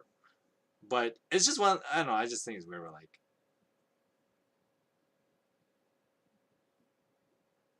Paul hasn't had like, well, one, he hasn't had a vision in a while. Because his vision in Macedonia was like, what, chapter 14. So that was also a while ago. And then what's interesting about this vision is that Paul is visited by Jesus, and Jesus comforts him. And, we haven't had anything like that in a while either. Because, the last time Jesus spoke was back in chapter 9, when he's speaking to... Well, no, the last time Jesus spoke was with Peter in chapter 10. And in chapter 9, Jesus spoke with Ananias. So that was a while ago. And then not much, there has been a lot of talk since then, since Jesus has been communicating with his disciples. But now, we have this dream moment where Jesus comforts Paul, I think it's kind of interesting that this happens here. I mean, there's not much to it in a sense. Like, I couldn't derive a lot of theological meaning behind this. It's just like, well, it's just a reminder that Jesus is with us no matter where we are in life. And so Paul had been doing this ministry work for a while, and then he, Jesus hasn't said anything in a while since like calling, like probably having like called out Paul and Barnabas to do preaching to the Gentiles. Jesus speaks to him then, and then like he doesn't say anything for a while. But then I think this moment here is just a reminder that like, yes, I have sent you here, and I am with you in that still, and I will always be with you. Is kind of the idea that Jesus is kind of given on here. And so, once again, there's not like a deep theological significance that I can really like extrapolate out of this text that isn't already said, I guess you could say. But rather it's just like Jesus comforting Paul, and I think that has its own like, significance behind it, and it's kind of cute that this kind of happens. And the Bible doesn't really tell us this outright, but maybe Paul was like feeling a little bit of exhaustion from all this traveling. It's not clear. We're not told much else, but basically Paul's been at this for a while, and it's one of those things that like, any preacher could attest to this. And any preacher who says otherwise, question them. But when you've been doing ministry for a while, you do feel the fatigue. It is very exhausting work. And you think of like the stuff Paul goes through, and once again, any preacher could attest to this. But like, between the good and bad receptions that you get as you proclaim the gospel, well then like, yeah, it can take its toll on you. It is a tiring endeavor, both in success and failure. It's just part of life. And preaching is no different. Everyone feels that way about different things in their life, but when it comes to things like preaching the gospel, yeah, it can be very tiring. And you go through the ups and downs, the moralizing and demoralizing moments of it. It's just life. I mean, sure, Paul is having a lot of success with Gentiles, but imagine like, oh man, it sucks being rejected by Jews over and over. The people that Paul used to be closely associated with. And it can be so exhausting, but Jesus comforts Paul in the face of all that, saying like, hey, I'm here, and I am with you, no matter where you go. And it's once again, every preacher can attest to, myself included. It's just one of those moments of like, yeah, it's easy to feel tired. After all, we're just people at the end of the day. But that's as I say many a times, I swear it's basically my motto at this point. But it's like all the more reason we need Jesus. It's because, even if we're trying to do something noble like proclaim the gospel, you try to do it on your own, you're going to tire out pretty quick. And so, all the more reason we need Jesus to always be our strength and to be our comfort in the face of that. And as we pursue to make his name known and to preach the gospel, I think that's all the more reason we really need to lean on him. And then, there's that passage Paul talks about, in my weakness, Christ's strength is complete. It's exactly this. And I think this, Paul was obviously thinking of this moment when he was thinking of that. When he said that. And can't remember which book he says it. He might have said it multiple times. That's probably why I don't remember. But basically, Paul having this comfort moment. It's just a good reminder for all of us that, as we're doing something as noble as proclaiming the gospel, you gotta know that you can't just do it on your own. And that it is Christ's power that moves us forward and empowers us to proclaim the gospel and to give us strength to do it.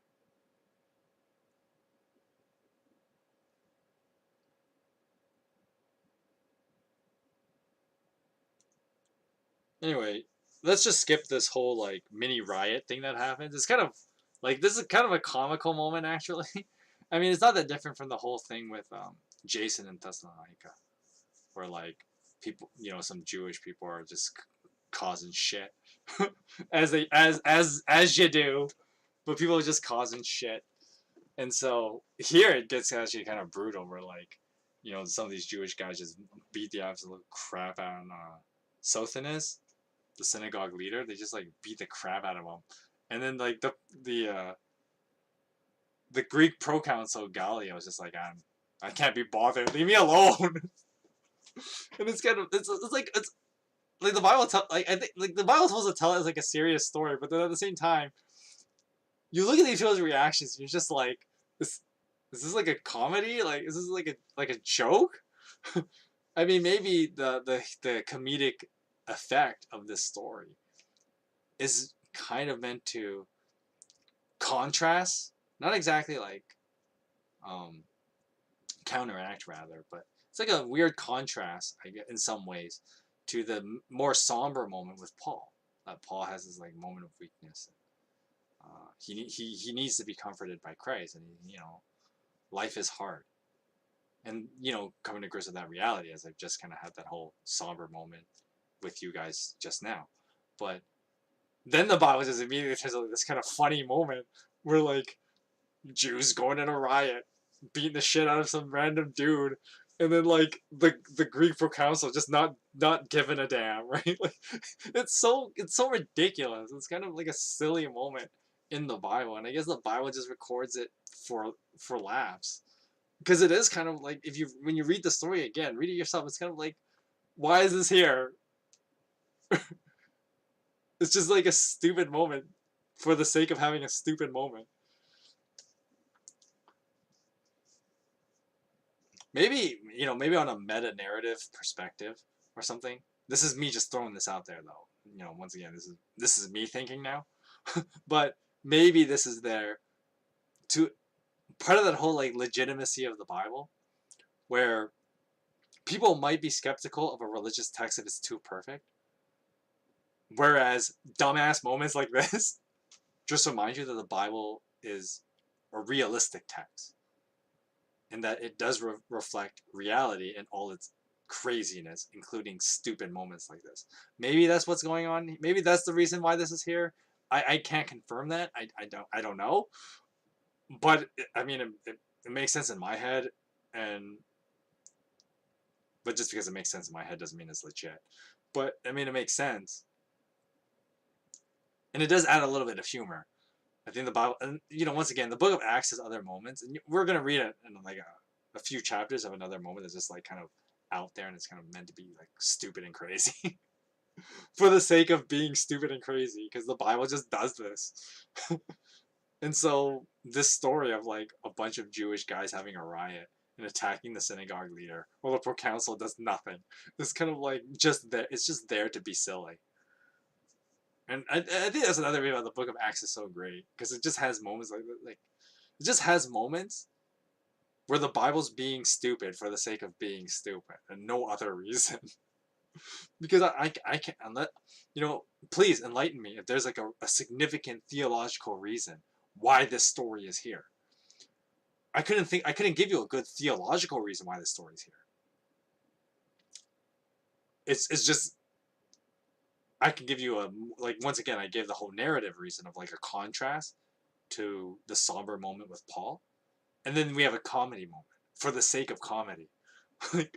Like there's not much I can say, but it's out there, and it's in the Bible. So like, what else are you gonna do with that, right? Like, I don't know, but it's just kind of out there. But it is funny to read. So, I mean, there's that. Anyway, I think that's enough rambling about this weird piece of comedy, because I'm gonna shrug it off like the comedy that it is and move on to the next part here. So we get to the second half here, and it has Paul moving around a little bit, ending his second ministry, just kind of recapping with some of the groups he was with in the past. And then Paul does this whole Nazarite vow thing where he cuts off all his hair. More on the Nazarite vow thing, probably in a future week, because Paul will bring it up again. And it's brought up because there's a bunch of other guys in Jerusalem, like Christians, who wanted to take up the Nazarite vow. What's the Nazarite vow? Is this whole thing about like not drinking anymore. You shave your head. There's a couple other things that you do in the Nazarite vow. It's one of those like, some people like to show. It's one of those weird things where like, even though Christianity wanted to move away from like overdoing tradition, at the same time Christians would still participate in some of these traditions just because. And it's one of those weird things where like,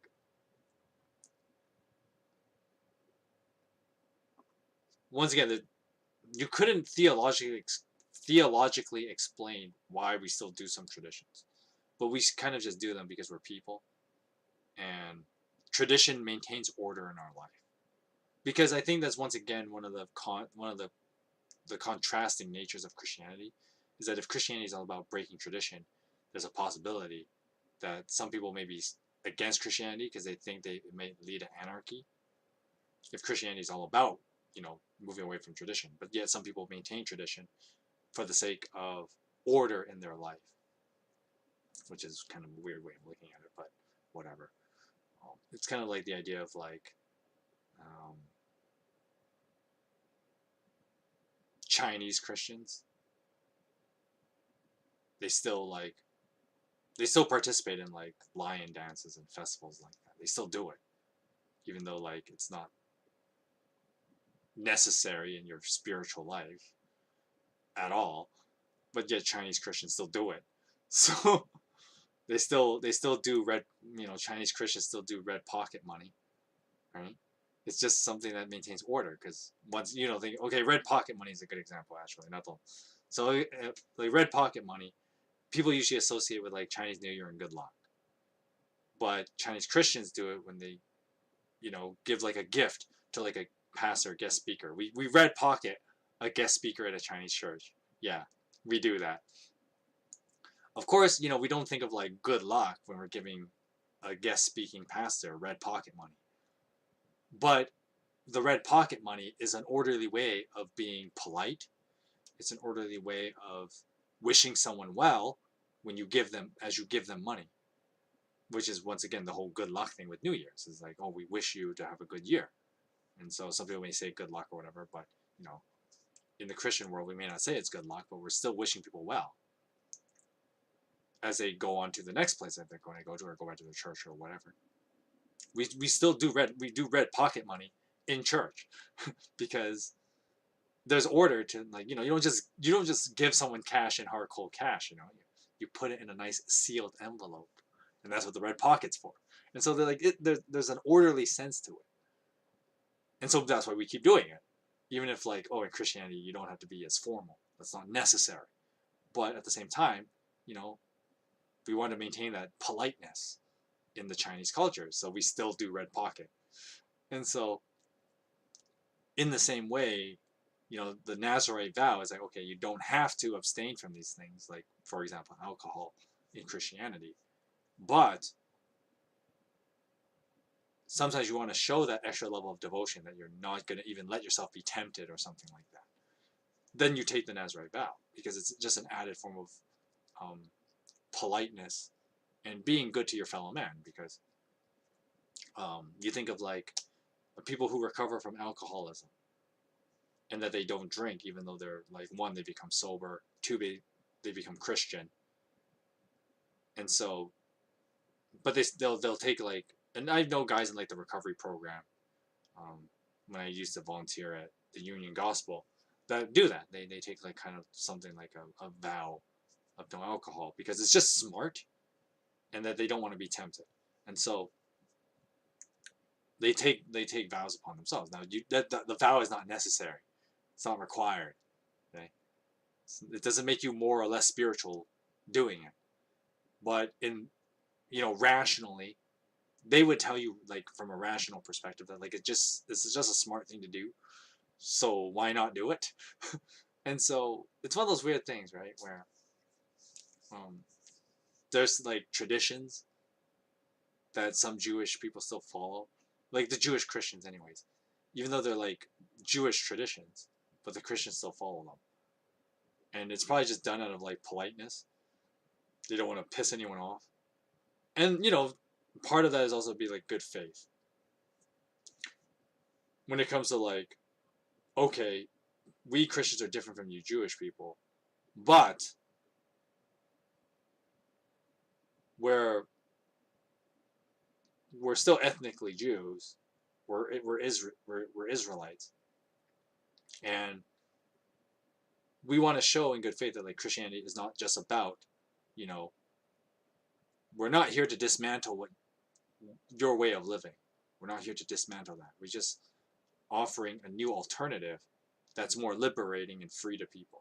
But it doesn't mean that we won't break down tradition entirely. Going back with my metaphor of the Chinese red pocket thing.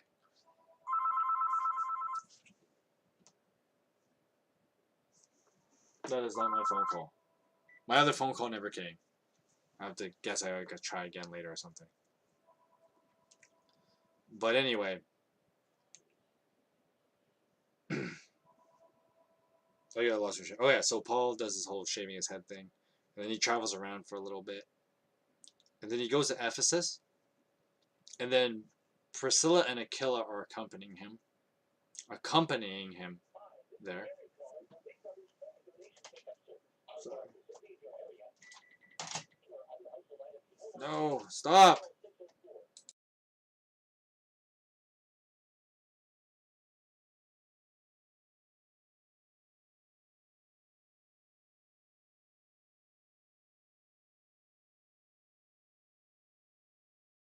Okay, I hate how like so I got these like cordless phone thing just so like it's easier.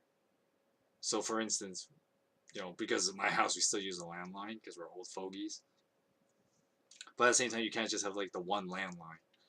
And so we have like a bunch of cordless phones planted everywhere. But one of the annoying things is that with these newer cordless phones, they all have answering machines in them. And so when the call is missed and it goes to the answering machine, it plays on all like there's like 5 of these phones in my house, and of course we have the 5 phones because we're like, how do I put it?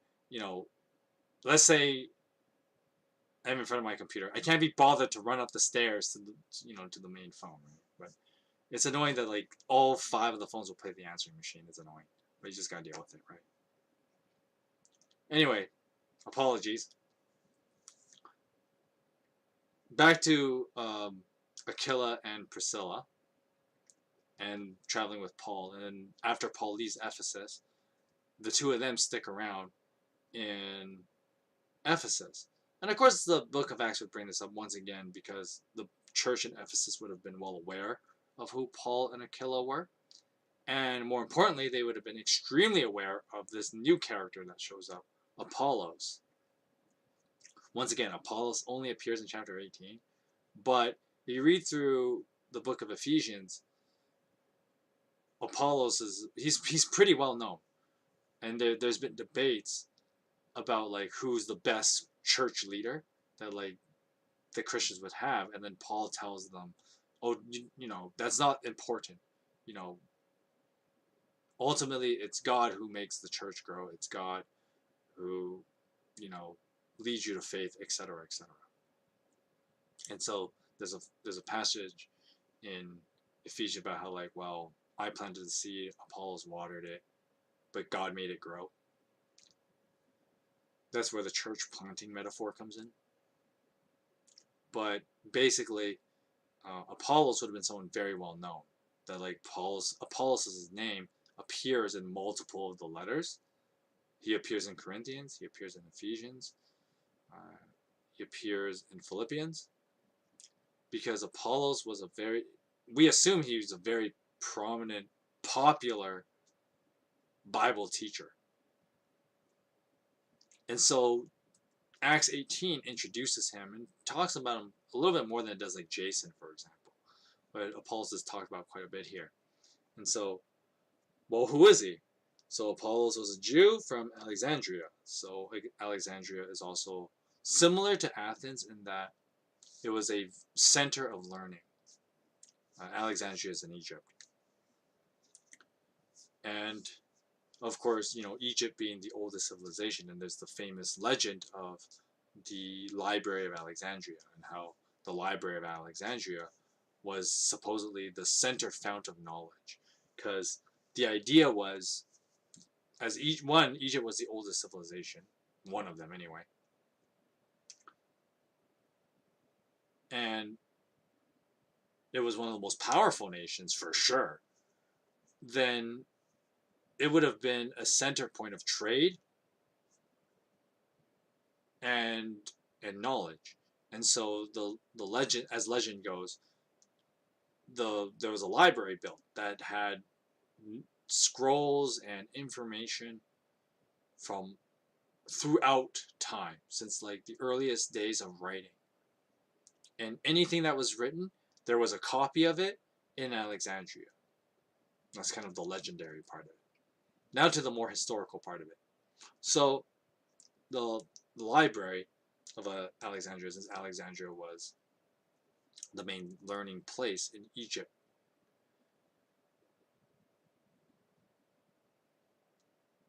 what happened, unfortunately, is that this place gets burned down. There's the famous burning of Alexandria, which was a real event in like 200 AD, basically.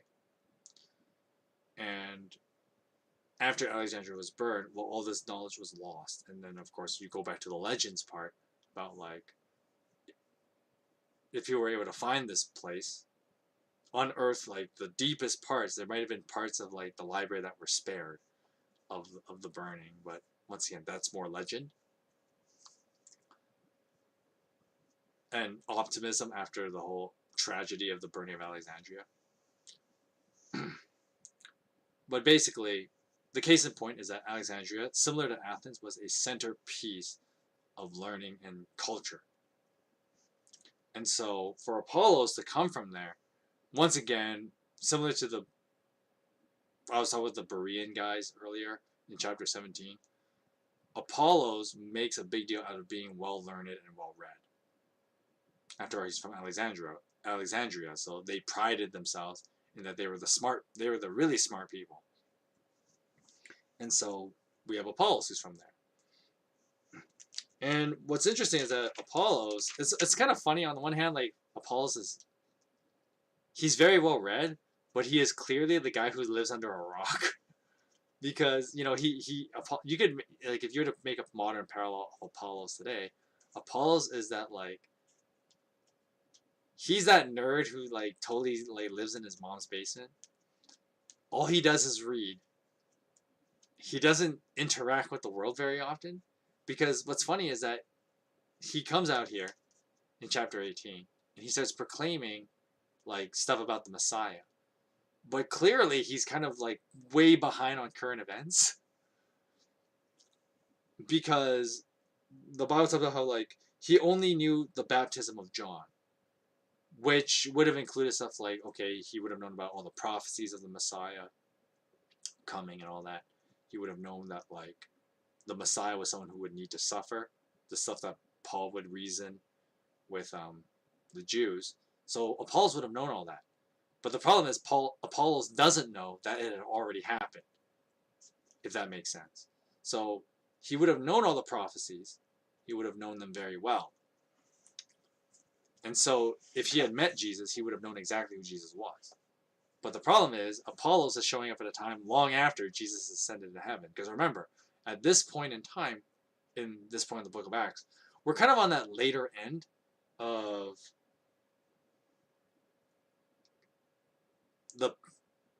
the time frame we could have for the book of Acts.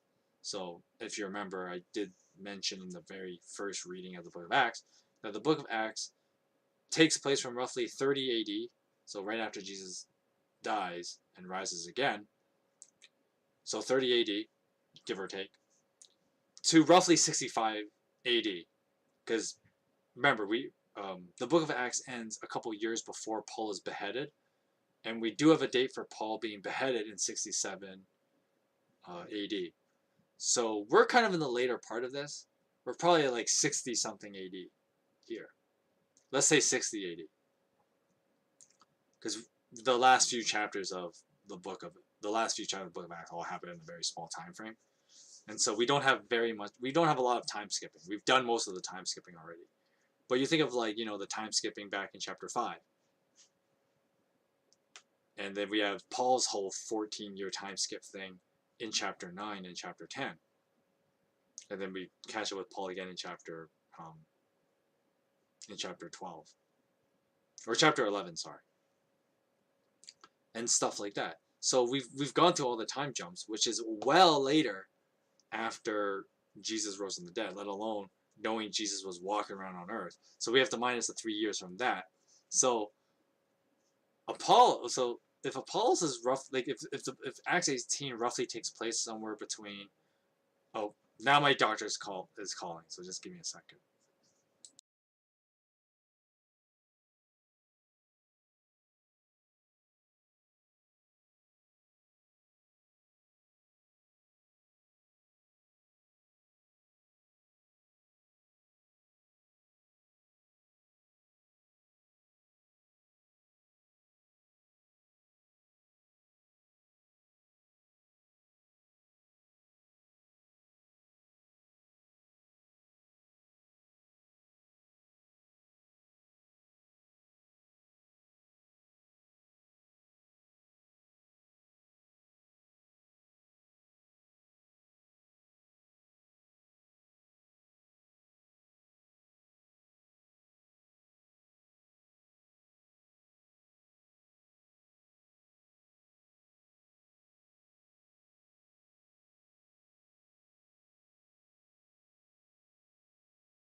Okay, that is sorted out. I had to call for dental things. Sucks. I've mentioned this before, but I'm gonna need a root canal, so I had to like officially set my appointment. So hopefully I'll last till then, because it's not like I'm having a lot of pain or anything, but it is annoying as shit to like deal with. Like being extra careful and stuff like that when it comes to caring for your the tooth that is in question. It's just a mega annoyance, and so let's get it over with, kind of thing, right? But anyway, back to Apollos. So the funny thing is that like Apollos was living under a rock for like the longest time. So the book of Acts, chapter 18, let's say roughly 55 AD at earliest. Somewhere between 55 and 60 AD is roughly the time that Paul's doing his missionary trips. So if he's at the end of his second missionary trip, we're closer to the 60 AD. But Jesus was walking around on earth roughly 25 AD. But Apollos has full knowledge about the Messiah and all that. which means he did not encounter Jesus during those years. Well, one, because Paul might not have been alive. But in order for Apollos to understand all the prophecies and the baptism of John, we can suggest that he was probably alive at that time. So it's safe to assume Apollos is an older guy as well. But with that said, Apollos must have been living under a rock for like the longest time, because assuming he was alive, which he may very well be, in order to know the baptism of John, because that kind of died out.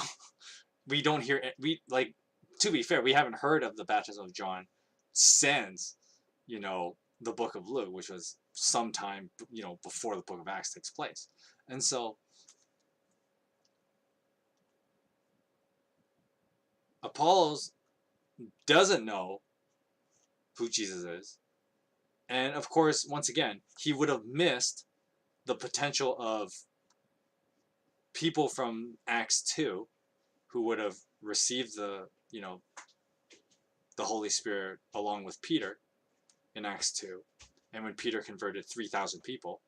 So Apollos is unaware of this event, somehow. Apollos is unaware of Christianity spreading as like a cultural movement among Jewish people. Because once again, if Apollos is knowledgeable of the baptism of John, he would have known of cultural movements among the Jewish people. But he misses this one, which would have been happening among Jewish people for years. Because, okay, so he misses Jesus, which is roughly 25 AD, when Jesus starts his ministry. He misses the beginning of Pentecost, roughly 30 AD. So then he would have missed all the after effects of that, as, these guys would have been going around talking about Jesus and stuff like that for 25 years, give or take.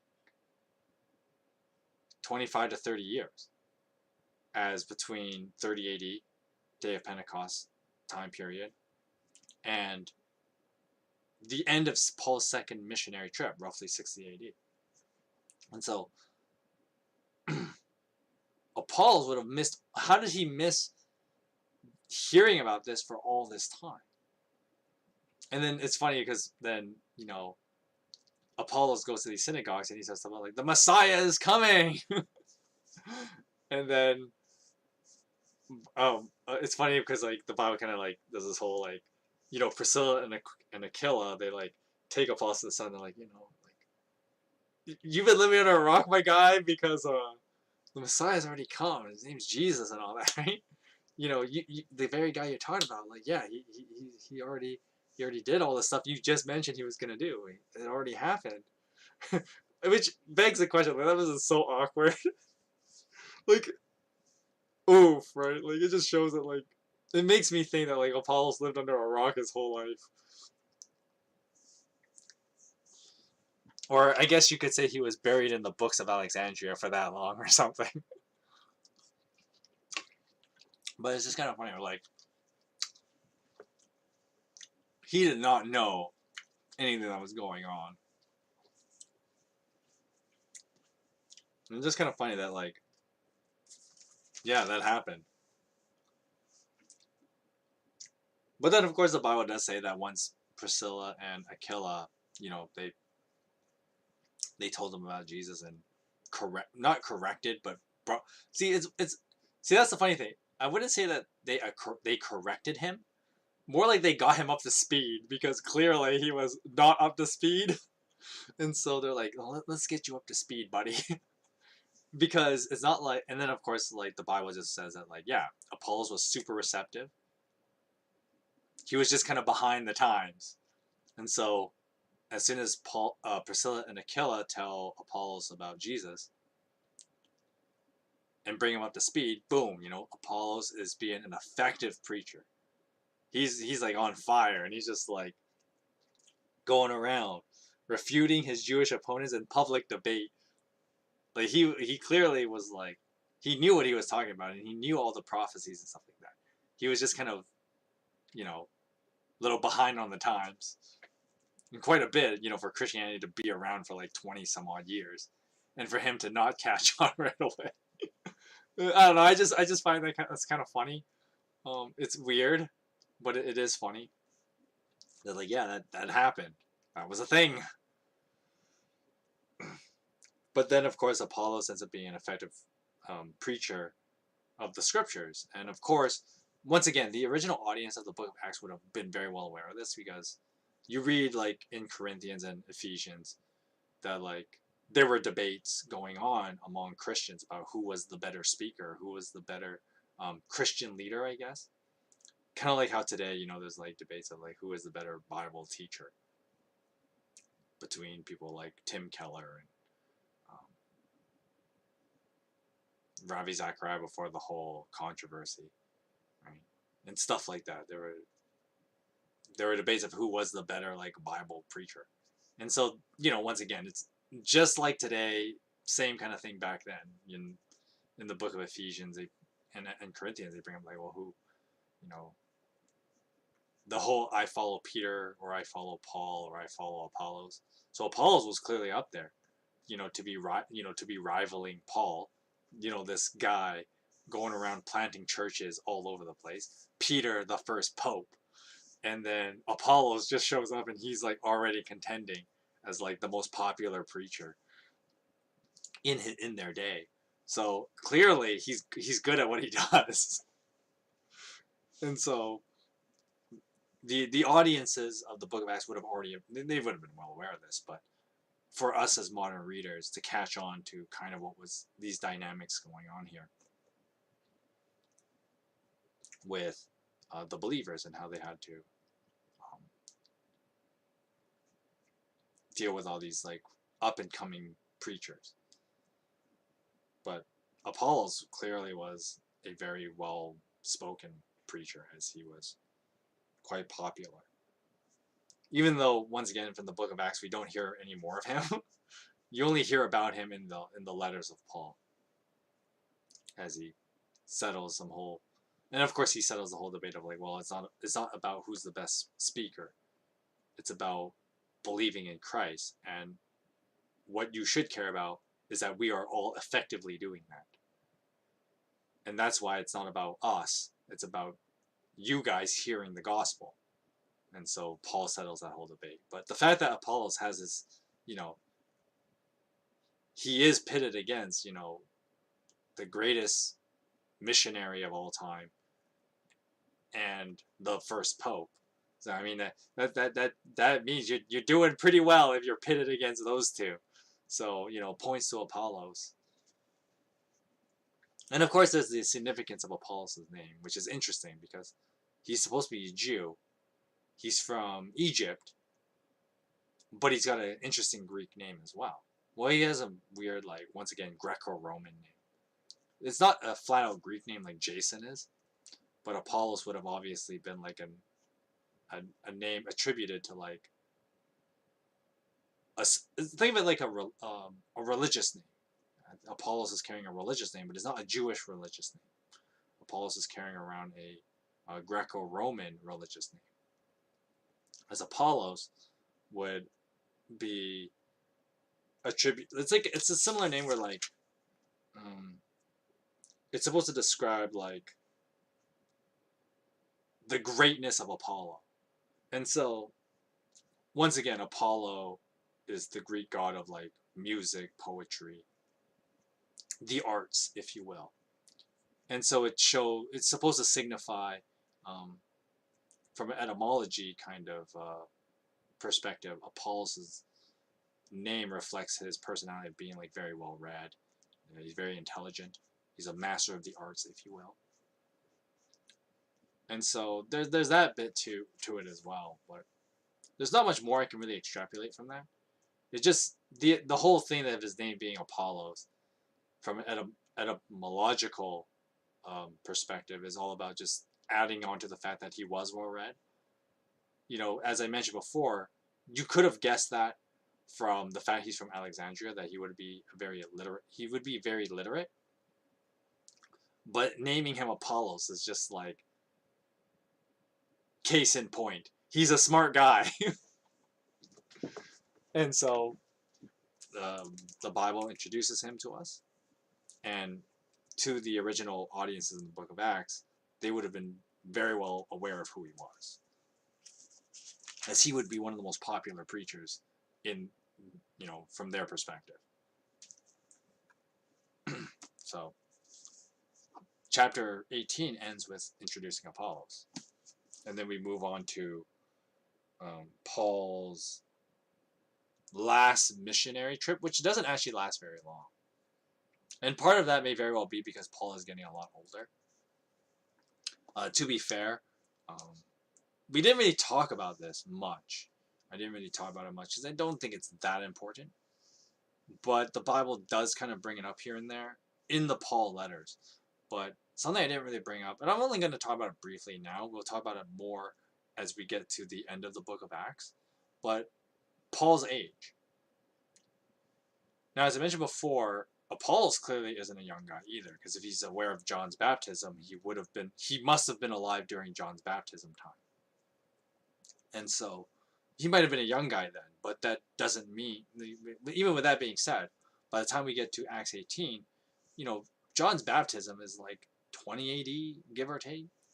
Okay, that's a little bit too generous. 25 AD as well, because he would have been right before Jesus, kind of thing, right? So let's say Apollos was a young guy when John's baptism was a thing. Let's say he was like 15. That's lowballing it though. He could be older. But let's say he was 15 during John's baptism.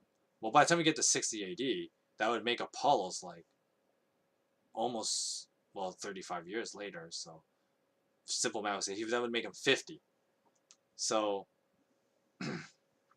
Apollos is not a young guy. But if he's already 50 at this point, well, he's not too far behind, say, like Paul and Peter. Because we know that Peter is probably older than Jesus. Or if he's younger, he's only a little bit younger. But it's safe to assume he's actually older than Jesus. And then Paul is probably roughly the same age as, whatever Peter's age is. We're going to say Paul and Peter are basically the same age. That's a safe assumption to make. Paul and Peter are the same age. So they're roughly Jesus' age. So we know Jesus' birth was roughly 2 BC. We go with the whole year, Anno Domini year 1, based on the Magi story. That's why we say Jesus was born 2 BC.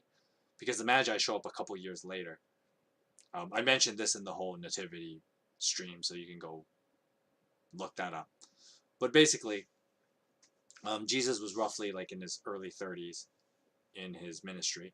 So that's why we attribute the whole like crucifixion thing at 30 AD. And then Pentecost happens basically the same year, if not or the next year. Basically pretty close to it, right? So Peter and Paul would have been born roughly the same time Jesus was. So that 2 BC to like a couple years AD. But for simplicity, we'll just say, for simplicity reasons, we'll say that Paul and Peter were born in like 1 AD. Just for simplicity purposes. Once again, it's possible they were older than Jesus as well. But I'm gonna say they're a little bit younger, but not by much. So let's say they were born 1 AD to make it easy. And it also makes calculating the ages easy, right? So in 60 AD, which is where Acts 18 roughly takes place, that would actually make Paul and Peter, roughly 60 years old.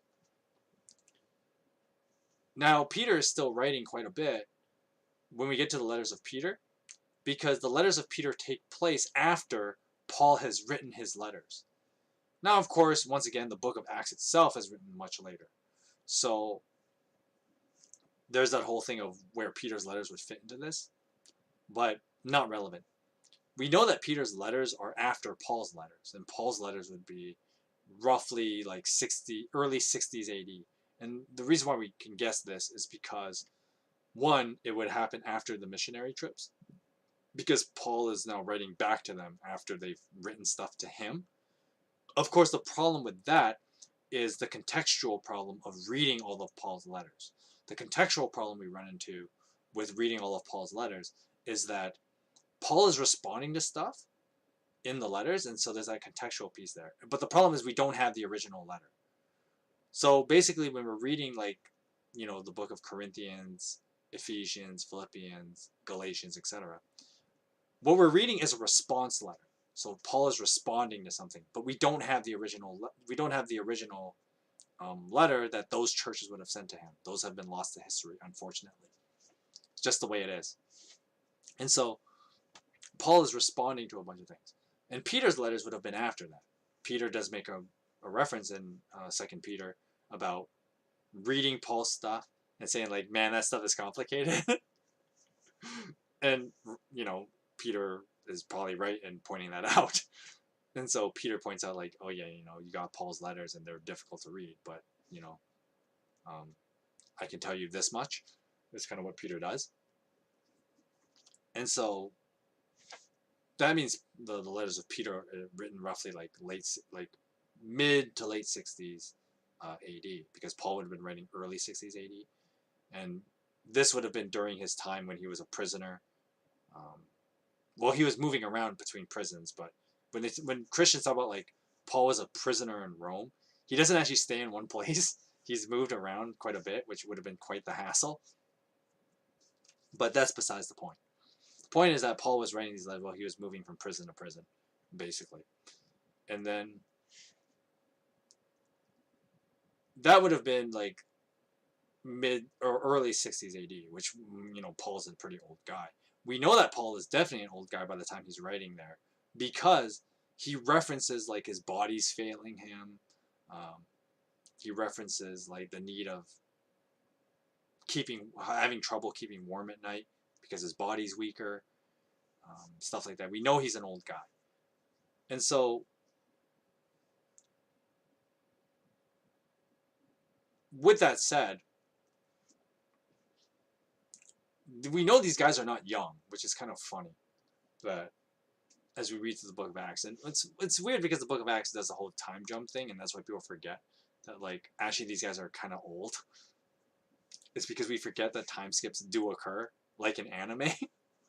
And, like, huge time jumps too, right? Because the book of Galatians tells us that between Acts 9 and, like, Acts 11, there's like a 14-year time jump.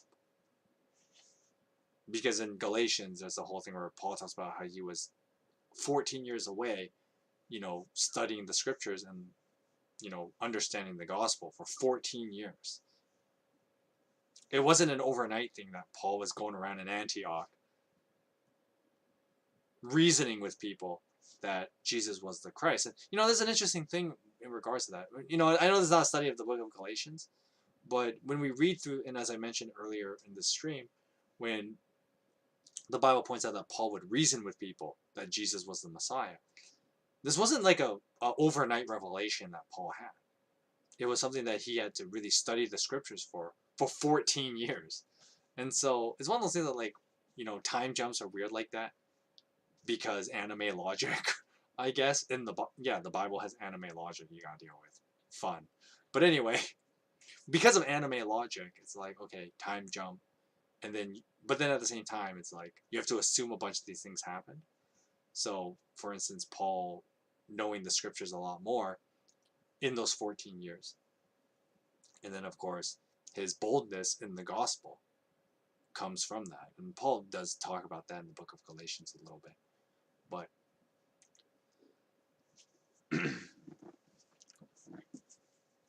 there is that element to it.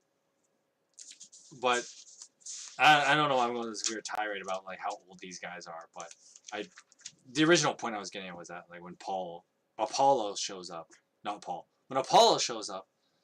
in the end of chapter 18, he's not a young guy. And that he had spent a lot of time learning. But the irony is that in all his learning in Alexandria, he kind of fell behind the times. And it's kind of ironic. And in his desire for knowledge, he finds out that he actually doesn't know. Which I guess is Apollos could be used as a parable then of, basically my first podcast. I have a playlist, check it out. But it's not just about having knowledge, because lots of people have knowledge. You think of, like, having the internet. You can know basically anything because all information that is known is at your fingertips because of the internet. But there's a difference between knowing and then experiencing the gospel. And so that's kind of the interesting thing about Apollos' character, which is the real thing I wanted to talk about. But I won't talk about it in great length because, you know, there's a lot of things in it that I haven't already said. But basically, you know, it's not just about like knowing Jesus, like on an intellectual level, because that was something Apollos did. But, you know, living under a rock for 40 years, which you could through the whole you could probably make a theological case about the whole like buried under a rock, like, you know, Apollos not knowing for 40 years and then like revelation. But that could be its own crazy thing, and I don't want to read into it too much. That's more like me taking other parts of the Bible and then applying it here, where that might not be necessarily the case. But it's one thing to just know about like the Bible and stuff like that, and you know, this may sound contradictory to a point I made earlier about like how you should read the Bible anyway even if you're not a Christian.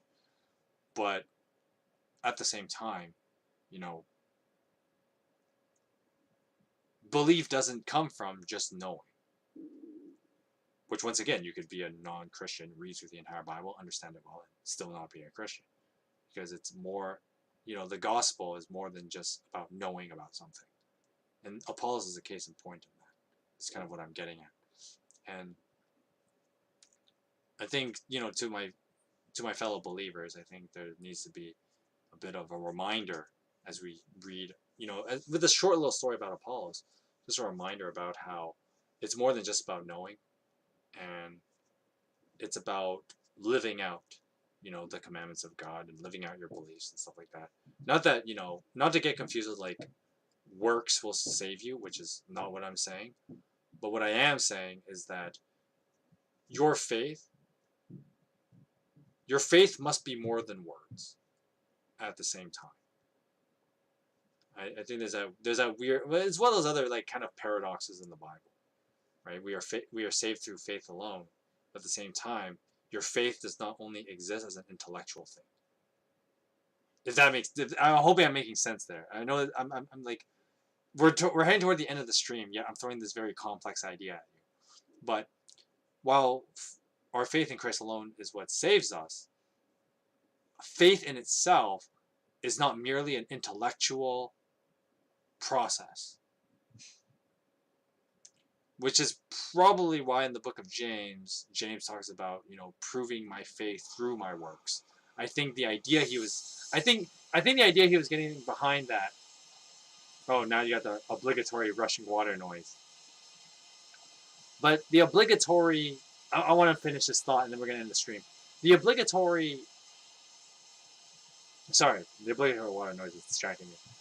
The point the book of James was getting at, sorry, you'll have to rewind this video a little bit and then get up to speed again. But I think that's what James was getting at when he talks about, you know, show me your faith through your works and I'll show you my faith through my works. Or sorry.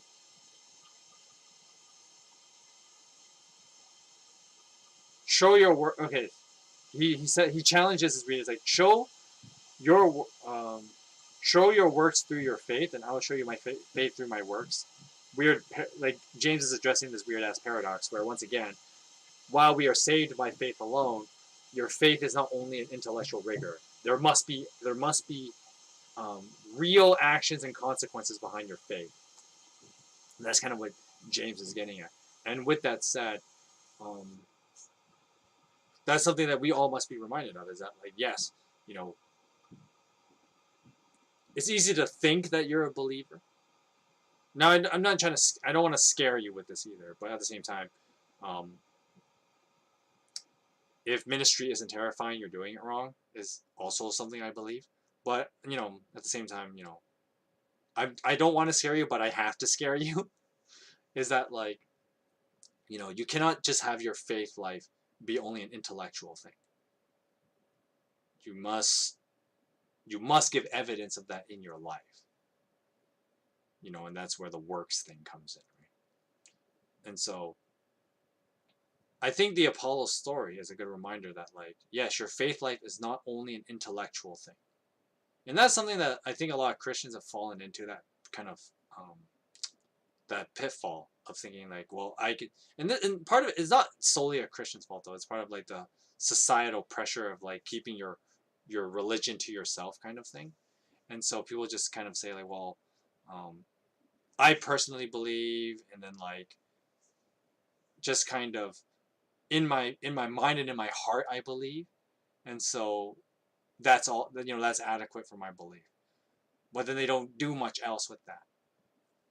Not that you have to do works to be saved, but at the same time, there's the reality of like, is your faith actually meaningful if you're not doing anything with it?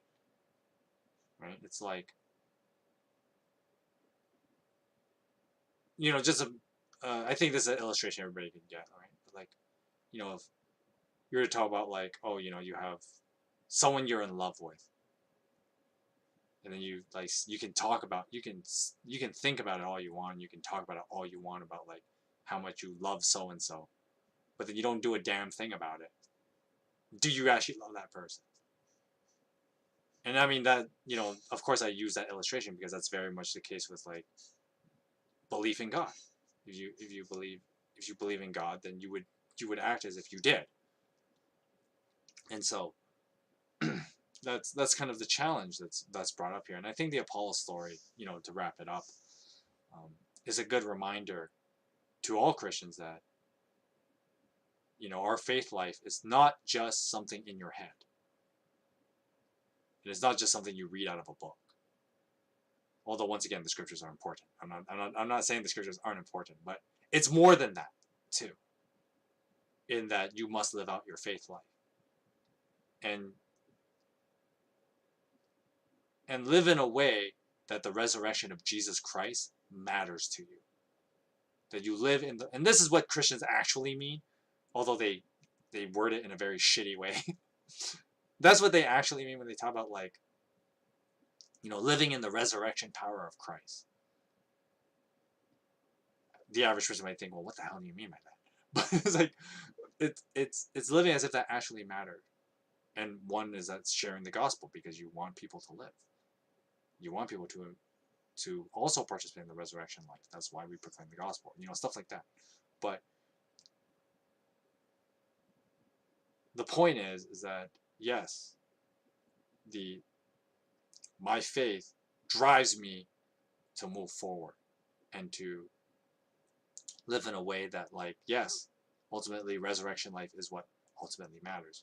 And so I ought to live that way. I ought to live as if, Jesus' rise from the dead actually mattered. And that's something that Apollos had to be brought up to speed on, and it's something that we all need to, that we ourselves need to be brought up to speed on. Because unfortunately, as I made that snide comment in the past about, the average Christian doesn't know much about Christianity, it's because they're not up to speed on what it means to live that resurrection life. And I think that's something that, not just I don't want to make myself sound like super holy, but like, that's something that, I'm here to help you with. And it's not just me alone. There's a lot of other good Bible YouTubers and other preachers that are very good at helping people, find that and to understand what it means to, get up to speed in living our resurrection life. Because, that was something that Apollos needed from Priscilla and Aquila. He needed someone to bring him up to speed in living, the resurrection life. Because Apollos was living the messianic expectation life, but he wasn't living the resurrection life until someone got him up to speed. And that's something that I feel is very important that we that needs to happen with more Christians. That more Christians need to be brought up to speed in living the resurrection life and understanding what that means. Anyway, that's it for today. No stream on Friday because that's just how it is. It's Canada Day on Friday, but that's not why I'm not streaming on Friday. It's for a totally different reason. You just have to accept that at face value. But I'll be back. I know I missed Monday, but that you can blame my brother for that one, because he was all like, "I want to buy myself a new computer, and you have to carry it for me." Okay, I guess I'm getting a new computer. Well, my brother got a new computer, so uh, we are doing that on Monday. And he picks like the worst time too, right? He's like 150. He comes in on me, and he's just like, "I want to buy my new computer now." But just how it be, right? Just how it be. But I'll try and be better. No promises though, because once again, next week will be right after. Um, well, next Monday is Independence Day. I'm not American, but there could be a reason why I'm not here because of that. So who knows? No promises on Monday. Let's just say that. I'll try. I want to stream on Monday, but no promises. Let's just say that. And then next Wednesday we will read Acts 19 and 20 in part 11 of our Acts series. So that's kind of how streams look for the next while. Anyway, with that said, this is going to be the end of the stream. I hope you guys enjoyed Acts chapter 17 and 18. I hope you guys have a great weekend. Well, it's not the weekend yet. I hope you guys have a great rest of your week. Happy Canada Day. 2 days early. Happy Independence Day if I don't see you on Monday. And hope you guys, continue growing in your faith. Keep reading through, your Bibles.